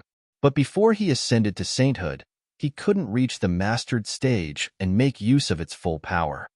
Similarly, Conrad's 3 transcendent physiques were currently in the awakened stage, but to reach the mastered stage before the transcendent rank was at best challenging, and at worst impossible. As for Ileana, her innate flame physique was still in the dormant stage, and was unlikely to reach the next level before the transcendent rank. Yet, Even in the dormant stage, there were many benefits such as higher cultivation speed, greater battle power, and new attributes. Moreover, physiques belonged to various categories. Nils and Elmar's physiques were of the balanced types, solid in both offense and defense. Conrad's first two physiques were also balanced. However, his Stola's physique didn't provide much physical strength or resilience. Instead, it focused on magical potency, poison control, and immunity. That's no issue. When we dual cultivate to the transcendent rank, you will naturally awaken it. Conrad reassured with his usual shamelessness. Ileana's, whose face wasn't as thick as his, turned red from embarrassment, almost wanting to dig a hole to hide herself. Quick, a distraction. She needed a distraction. Her eyes went left and right, seeking something to take the attention away from her. She then recalled her mother's predicament. We have an important matter to discuss. Because of you, my dad is now a wanton philanderer without a care for his longtime consort. My mom is suffering from injustice, and you must take responsibility. Conrad arched his eyebrows and prevented a laugh from escaping his lips. Oh, and how would I do that? You must hum. The words were more difficult to say than expected. Therefore, Ileana sought help from the shameless Daphne, poking her side for support. Daphne didn't disappoint. Isn't that simple? You must use your rod to make her feel whole again. Daphne. What? Wasn't that the plan? But how could you say it like that? Even the not easily disturbed Zamira was startled by Daphne's words. That girl truly reinvented the limits of brazenness on a daily basis. Hum. Conrad cleared his throat in a bid for attention. Are you sure this is what you want? Feeling the question aimed at her, Ileana took a moment to reevaluate her priority. Then she recalled Freya, the semi-saintesses, and all those women who would now vie for Conrad's favor, and felt herself too isolated. She desperately needed support. With her mother's cultivation and talent, as long as the right resources were provided, she could quickly reach the semi-holy rank. At that time, those new lasses would have to fall in line. Wasn't this the perfect plan? Since father made his choice, it is only right for mother to obtain her own happiness. How about you, mother-in-law? What do you think of this arrangement? I need some time to think. Jumping on the offer would make the whole thing look too suspicious. Therefore, Zamira chose to exercise restraints. I think you need to experience him firsthand before making your choice. You won't have any misgivings after that. Daphne guaranteed, but Zamira still hesitated. Just like that? It seems a bit abrupt. Ileana was about to say something when Conrad's voice echoed. It's all right. I will help you. He stretched out his hand, and the orchid scent he suppressed spread within the room alongside violet mist. Breathing in the fragrance and mist, Daphne, Ileana, and Zamira felt their body heating up with flaring lust. Since none of them were experiencing this for the first time, they didn't feel much surprised. Conrad, the world has never seen a more shameless man than you. Ileana mumbled while succumbing to Conrad's scent. I totally agree. That is why I am living such a good life. Conrad approved, before carrying the three into his space mansion. There was no time to waste. Conrad brought them to his favorite room and laid them on the spacious bed. Zamira lied in the middle, with Daphne at her left and Ileana at her right. Conrad made short work of their pesky clothes, revealing his desired prizes, their luscious bodies and dripping cunts. He fell onto his knees, stretching his left and right hands respectively toward Daphne and Ileana while his lips descended onto Zamira. Softly, he rubbed their labia while his lips brushed Zamira's flower bud, and his warm breath snuck in. His demonic scent soon overwhelmed their minds, and as the fire of lust reached its acme, Conrad's lips locked onto Zamira's snatch while his fingers slipped into the cracked cousin's. Ah! They moaned in perfect tandem, unleashing tantalizing sounds that could kindle the lust of the most honorable of men.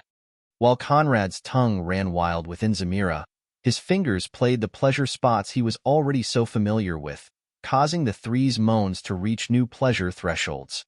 Desire flames burst from his form, filling the mother-daughter-cousin trio, and causing their last bits of rationality to vanish into nothingness. Daphne was the first to react, and while still experiencing the touch of Conrad's fingers, lifted up the upper half of her body and took Zamira's left nipple into her lips.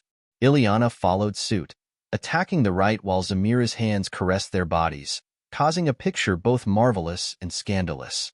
Conrad stepped back, retracting his mouth and hand to allow the three to succumb to their new, forbidden desires while he disrobed. As soon as he withdrew, their play reached a new level. Daphne aligned Zamira's legs with hers and lifted one to position herself like a scissor and rub her cunt on the cracked matrons. Meanwhile, Zamira's fingers were replacing Conrad's within Ileana's while their lips locked onto one another. By the time Conrad's clothes had fallen onto the ground, the sound of Daphne's pussy rubbing against Zamira's and Ileana's lips intertwining with her mother's had already filled the room. "Easy, leave some room for me," Conrad laughed before pulling Zamira into his arms to break the trio and impaled her onto his rod. "Oh, not fair," the girls complained, but at that time, another rod rose beneath the one entertaining Zamira, and without a second thought, the cracked cousins leaped onto it, attacking it from all angles and causing their slurping sounds to mix with Zamira's unrestrained moans. Naturally, Conrad hadn't forgotten to activate his 100-flower scripture for an epic dual cultivation session.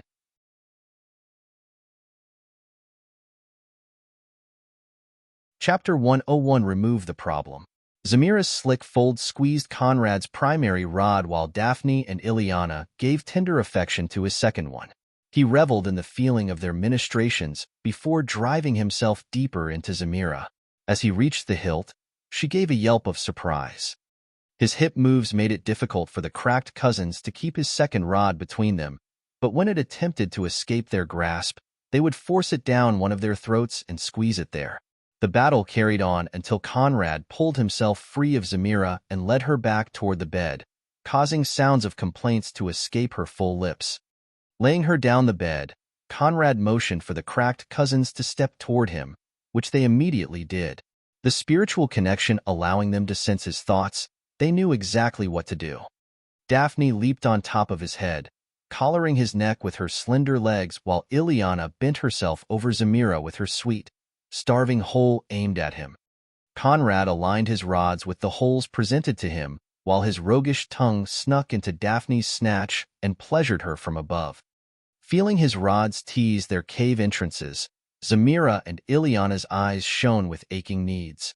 Unable to keep them waiting any longer, Conrad drove into them, burying himself in their tunnels to ravage them through and through. Pleasure squeals filled the room as the cracked trio surrendered to his touch. They then changed places, with Zamira stepping toward Conrad's back to lick his balls from below while Daphne and Ileana switched places on his rod.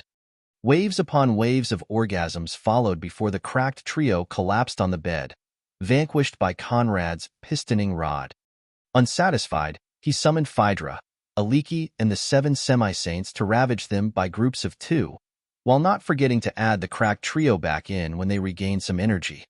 The session went on for an entire day, and only after emptying his last bit of spunk did Conrad fall back to observe the mess he'd made. 12 entangled bodies covered in white-purple, fluid with looks of blissful defeat, remained on the bed. Conrad's body overflowed with boundless spiritual energy, and his cultivation rose to the 9th step archknight and priest ranks and could break through the transcendent rank given the right opportunity. However, spiritual energy wasn't the driving force behind breakthroughs in the transcendent rank. Now Conrad should use the energy he'd accumulated to unlock his meridians and achieve his first transformation. Only then could he truly break through the transcendent rank. Daphne's cultivation rose from the 1st to the 5th step Grand Knight rank and was very close to the 6th, while spiritual cultivation also appeared within her, quickly reaching the true priest rank. Phaedra and Aliki both reached the 3rd step Grand Knight rank and the 1st step true priest rank. Ileana's breakthrough wasn't as significant, but she still reached the 4th step archpriest rank and 3rd step archknight ranks. As for the others, their gains weren't significant. Meanwhile, within the Holy Emperor's chambers, Nils lied on a luxurious bed with trembling eyelids. Following a brief struggle, her eyes opened, awakening to the sight of her father sitting by her side with a worried gaze. "Dad." Ulrich stretched his hand toward her wrist to examine her pulse. "How do you feel?" "A bit tired, but I'm fine." "Good." Ulrich pulled back his hand and stood up, allowing Nils to step out of the bedsheets to adopt a sitting position on the bed. But at the very moment she steadied herself, slap, the sound of his right palm smacking her across the cheek boomed within the room. Nils was sent reeling on the bed with a blood line trickling down the left corner of her lips. "It's good that you're fine. Otherwise, how could I beat some sense into you? Clearly, I have been pampering you for so long that now, my words mean nothing to you. Am I right?" "Dad, Nils began, but Ulrich didn't let her finish. "Don't dad me. You still remember that I am your father? I thought you'd forgotten. If you didn't, how could my words bear so little weight within your mind? Tell me, do you still remember what I told you?" Nils struggled to lift her body, but kept her head lowered onto the ground. "Father said that under no circumstances should I show my true spirit form or allow anyone to discover my real gender. If anyone managed to, I should dispose of them." The bone-chilling gaze present on Ulrich's face prevented Nils from raising her head and made her entire body shiver. "What else did I say? Father said that if I couldn't keep it concealed, even you couldn't protect me. That being the case, why did you disobey? Just to win a match? I don't believe it." For Nils to disobey his will for the sake of some tournament victory was absolutely impossible. Therefore, Ulrich didn't doubt that the crux of the matter lied in the opponent. The Anselm cracked. If Nils openly admitted her real thoughts, then it meant that cracked youth's weight within her heart wasn't that heavy, and this could all be blamed on a moment of willfulness. But if she still chose to conceal the reason under his personal interrogation, then that boy's worth within her had already reached an intolerable level. Unwilling to deceive her father, Nils said nothing, choosing to just remain silent. "Silence is it then? Then you can stay silent on your knees for a week." Without hesitation, Nils dropped onto her knees, still not saying another word. Ulrich's eyes burned with wrath. With a sweep of his sleeve, he turned heels and stepped out of the room. There, Elmar awaited. "Father, please restrain your anger." Nils was just momentarily bewitched by that cracked boy. After all, having been sheltered for so long, she has minimal experience of the world, even among those of her age. It's comprehensible for her to get swindled by him, especially when we consider his outstanding talent. Once he disappears, there will naturally be no more issues. Elmar said with a polite bow. Ulrich pulled in a deep breath, dispelling his ire before returning his eyes onto his eldest son. "What are your plans?" "Unfortunately, Wolfgang is not giving us time to act. He has already sent the invitations and will have his daughter married to that Anselm boy tomorrow. At this stage, we can't do anything or will draw immediate suspicion and criticism. It's best to let the marriage proceed without a hitch, let some time pass, and when their awareness is at its lowest, use House Leitner's hands to slay the boy. I will personally deal with Wolfgang, then blame the whole thing on the Leitner." House Leitner's grievances with House Cracked had reached an insurmountable level. They were the best scapegoats possible. Nonsensical. As the Empire's crown prince, how can you personally dirty your hands to slay a count? If you want to kill someone, there will be people to do it for you.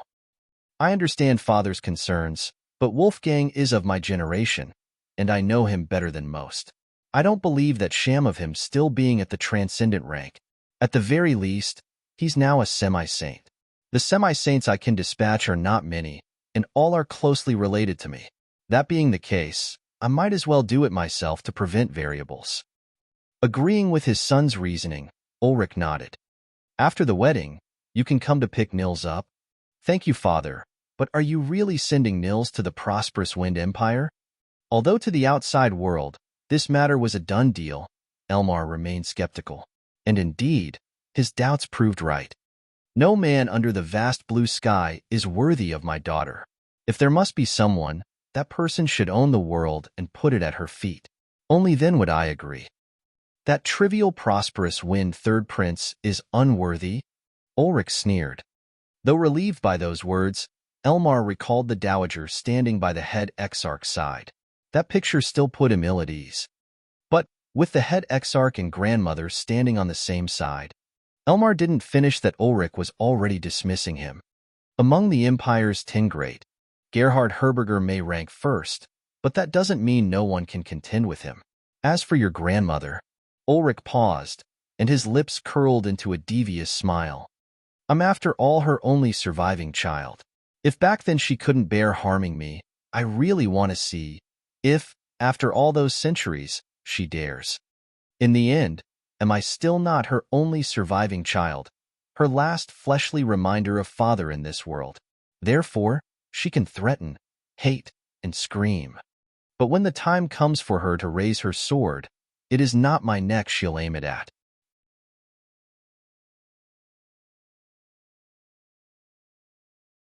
Chapter 102 Meridian's Opening. While Conrad's fleshly cultivation carried on, House Cracked overflowed with bluster, and the holy flames city stirred. The invitations sent by the Cracked took too many by surprise, but the astute quickly realized that this was nothing but a desperate measure to oppose the impending Cracked assets absorption by the imperial family. With that in mind, attending the wedding carried many implications. If we don't attend, we offend House Cracked. If we attend, we offend the imperial family. Weighing the pros and cons, who dares show up? Only a fool would join those troubled waters. Although Wolfgang was known as the mightiest Uridal Count, he was, after all, just a count. Only a scant few supposed his cultivation had already broken through to the semi-holy rank. And even if it did, so what? To say nothing of a new semi-saint, even if it were for high-level semi-saints such as the 12 dukes, those nobles wouldn't risk offending the imperial family. Only the 3 sovereign prince houses could command such prestige. Therefore, all those who realized the implications chose to lock their doors and either feign cultivation problems or reject with silence. In any case, with such short notice, the Cracked couldn't blame anyone for the situation. Still, many of the less perceptive nobles were eager to show themselves to build connections. Meanwhile, within the space mansion, as the harem ladies indulged in sex-induced torpor, Conrad silently cultivated. The transcendent rank is the realm where true talents show their worth. Before it, cultivation speed is defined by how fast you can refine spiritual energy. However, within it, it's about meridian unlocking speed, condensing speed, quantity, and quality. At the transcendent level, the martial path focused on meridians and the spiritual path on soul expansion. Without a master to guide him, starting with the transcendent rank, Conrad's cultivation would have been incomparably arduous. Thankfully, he could dive into the minds of servants such as Wolfgang and the other semi-saints to glean information. If need be, the Flame Mark would also provide him with guidance. To break through each transcendent night level required unlocking or condensing at least 3 meridians, then completing 1 transformation. However, if by the 9th step transcendent night rank a cultivator only had 27 meridians, unless they were of high grades, the future prospects were inexistent. The meridian ranks were from lowest to highest: natal meridians, concealed meridians, ethereal meridians, supreme meridians. Naturally, the higher the grade, the more difficult to condense. Besides natal and concealed meridians, the others weren't initially present within the body and were only obtainable through condensation. The quantity of natal and concealed meridians within a cultivator was fixed and chiefly depended on the bloodline level. One of the reasons why humans were so looked down upon in the Holy Continent was that the average human was born with 12 natal meridians, whereas even the average beast noble was born with 16. Most paragon spirits were born with 25 natal meridians and 5 concealed meridians. As for the Crown Prince and Nils, they both had 36 natal meridians and 12 concealed meridians. Different meridians came with varying levels of transcendent force. With a god's blood flowing within his veins, Conrad didn't doubt his innate meridian's number would be astonishing. After all, according to the Flame Mark's endless praises, even among the infernal gods, his father was a mighty figure. How could his blood not yield astonishing results? However, As he rotated his spiritual energy and browsed through his inner body, the results were disappointing. 1, 2, 3, 36, 1, 2, 16. He could count 36 locked natal meridians and 16 concealed meridians. Such numbers were definitely at the summit of the holy continent in terms of raw talent, but as a god's son, didn't this seem too disappointing? But as Conrad was about to curse the worthlessness of his father's blood, the flame Mark's voice echoed, "You are doing this the wrong way. The meridians you're currently browsing through only come from your mother's bloodline. What you call natal and concealed meridians, we call mortal meridians. They don't exist within a god's body and lineage." Hearing the flame Mark's words, Conrad's eyes shone. God's children have a certain number of God meridians at birth. They are more potent than supreme meridians and grant you a special transcendent force. They will be your foundation to run amok within this world. At the same time, if you can't make up for your shortcomings, they will be the reason for your downfall within the infernal realm. After all, at the end of the day, only your father is a god. In front of a true godson, you may tremendously suffer. The flame Mark's warning was by no means startling. Conrad wasn't conceited enough to believe himself already comparable to the top talents of the higher realms. However, a question still trotted within his mind. I was wondering, as an infernal king and an incubus god, that father of mine must have many children, right? Actually, he has the least children among the 4 kings of hell. 9 in total, 3 of which were born in the last 3 centuries of human women. The first 6 all reside within the southern domain's imperial palace and are all true godchildren. Most members of House Talroth descend from those 6. Even among gods, their cultivation is earth-shaking and their forces innumerable. If you meet them in the future, you should behave like a good little brother to avoid disgrace. Especially the eldest. He's more than 1,000,000 years old and stands at the pinnacle of the infernal realm. Born of 2 of the strongest gods in the history of hell, his status is both sensitive and inviolable. Moreover, he possessed 36 god meridians at birth, and the thing he likes the least is half-breeds. Conrad naturally had no interest in becoming a good little brother. It would already be considered lenient if he didn't take their women. The lord of all lust demons, a millions of years old monster, only has 9 children? Nature must protect itself. The fertility rate of incubi and succubi is lower than the average demon bloodline and worsens at higher bloodline levels. To say nothing of the fact they don't particularly enjoy having children. Usually, when determined to have children, they resort to fertility rituals. With His Majesty's bloodline level, he needs both the power generated by a contract and a fertility ritual to guarantee impregnation. Comparatively, there are gods with more than 1,000 kids. In any case, I will teach you a set of mnemonics to awaken your god meridians. Follow my instructions to the letter. With the flamemark guiding him, Conrad recited the mnemonics while revolving his spiritual energy. It was as if a barrier within his body imploded, revealing a hidden world where 18 scattered purple orbs resided. Conrad recognized them as his god meridians. If I relied on them alone, I could only reach the 5th step transcendent knight rank. Of course, Conrad's 5th step would never have rivals within the ancient crystal world. However, it was by far insufficient. The total number of unlocked and condensed meridians could never exceed 108. Therefore, choosing what to unlock, what to condense, and what to give up early on was of paramount importance. Conrad wanted the mightiest foundation possible. Of course, he wouldn't waste time unlocking natal meridians. If I want to build a supreme foundation, I should unlock only my god meridians and condense 96 supreme meridians. However, if doing so was that simple, supreme foundations would be all over the world. Even if he possessed enough talent, time would become an issue. The more meridians, the more time required. Many would spend decades trying to condense a single meridian. Conrad closed his eyes and revolved his 100-flower scripture alongside all the spiritual energy he'd accumulated to unlock the first god meridian. 3 hours of silent cultivation passed before the dim purple meridian shone with dazzling light, marking its awakening. Thus, Conrad had taken half a step into the Transcendent Knight rank.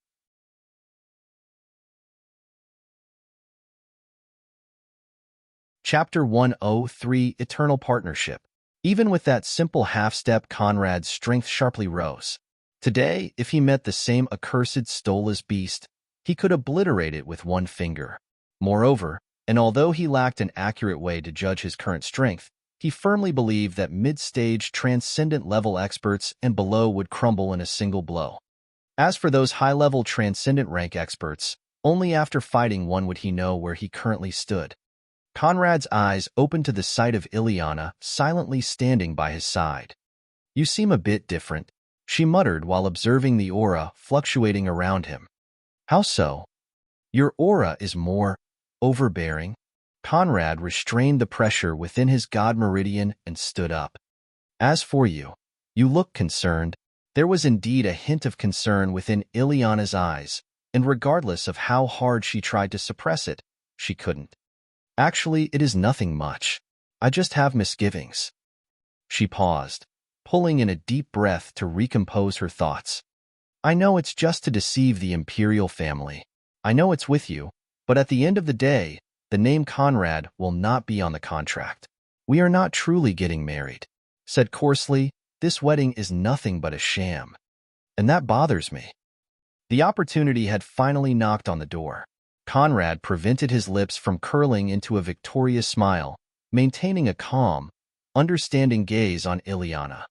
Although she'd vanquished her prejudices against demonkind, Conrad didn't believe that she would willingly sign a contract with him, at least not before some more time. However, with her current mood and mindset, bringing her into the fold wasn't entirely impossible. "I understand how you feel, but there is nothing we can do about it.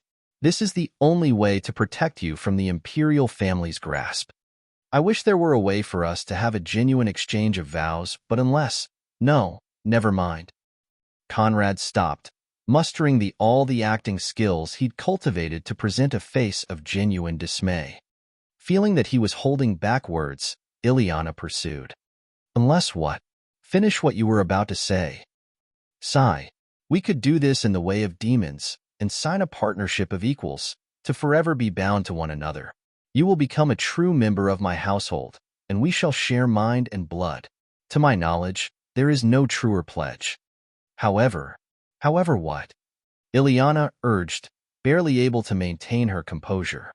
"You will have to abandon the human part of you and become half demoness." That was the critical part. And clearly, Conrad's worries proved right as Ileana floundered, taking a step back. Not minding his demonic blood was one thing. Discarding the human lineage she received from her mother for it was another.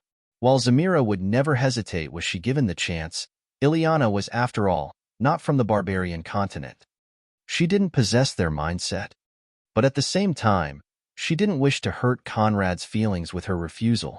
Sensing that, Conrad intervened. "You don't need to feel concerned about me. This is a lifelong choice that can never be reversed.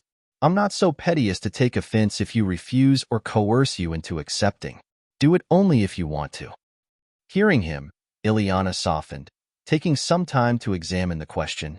Using her mother as a shield for refusal quickly proved senseless.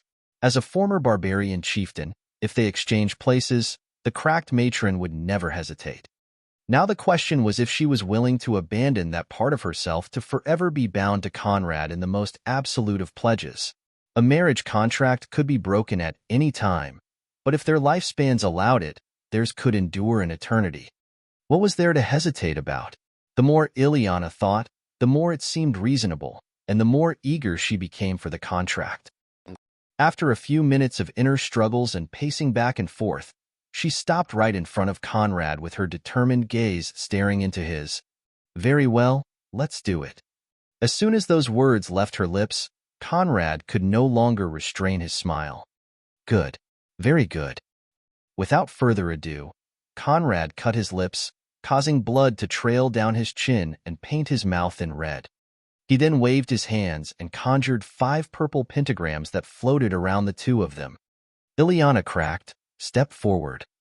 Destroying her last bits of hesitation, Ileana took another step toward him, her forehead almost brushing his lips. Are you willing in all conscience to abandon your humanity for my demonic blood? I am willing.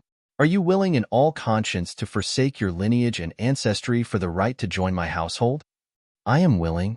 To forever brand your soul with the mark of my lineage? I am willing. Then I, Conrad of the House of Talroth, welcome you to the fold of demonkind as my chosen kin and bind myself to you in spirit and blood. Massive purple light exploded from the pentagrams and enshrouded the two of them while Conrad took Ileana within his arms and kissed her with his blood-stained lips. Parts of his demonic essence flew past his mouth, snuck into hers and mixed with her bloodline, turning her from a half-lamia, half-human into a half-lamia, a half-succubus. However, now that Conrad's bloodline level had reached the Dreamweaver rank, the potency of Ileana's half-succubus blood was higher than average and would continue to grow alongside his. Ileana wrapped her arms around Conrad's back, holding him tight against her while her body underwent changes. Outwardly, there wasn't much difference. However, her already exquisite beauty now possessed a kind of demonic charm with a faint orchid fragrance swirling around her form. This, combined with her lamia attributes, only made her look more alluring. Men of low cultivation and weak will would quickly get subdued by her. At the same time, Conrad obtained her talent, while she also inherited parts of his. Conrad's lips parted from hers, and their gazes intertwined. Now, beautiful, you and I are officially partners. The duration is eternity. You're tuning in to the Romance Rendezvous YouTube channel. We're so grateful for your support, and don't forget to subscribe to join us on this incredible journey through captivating stories.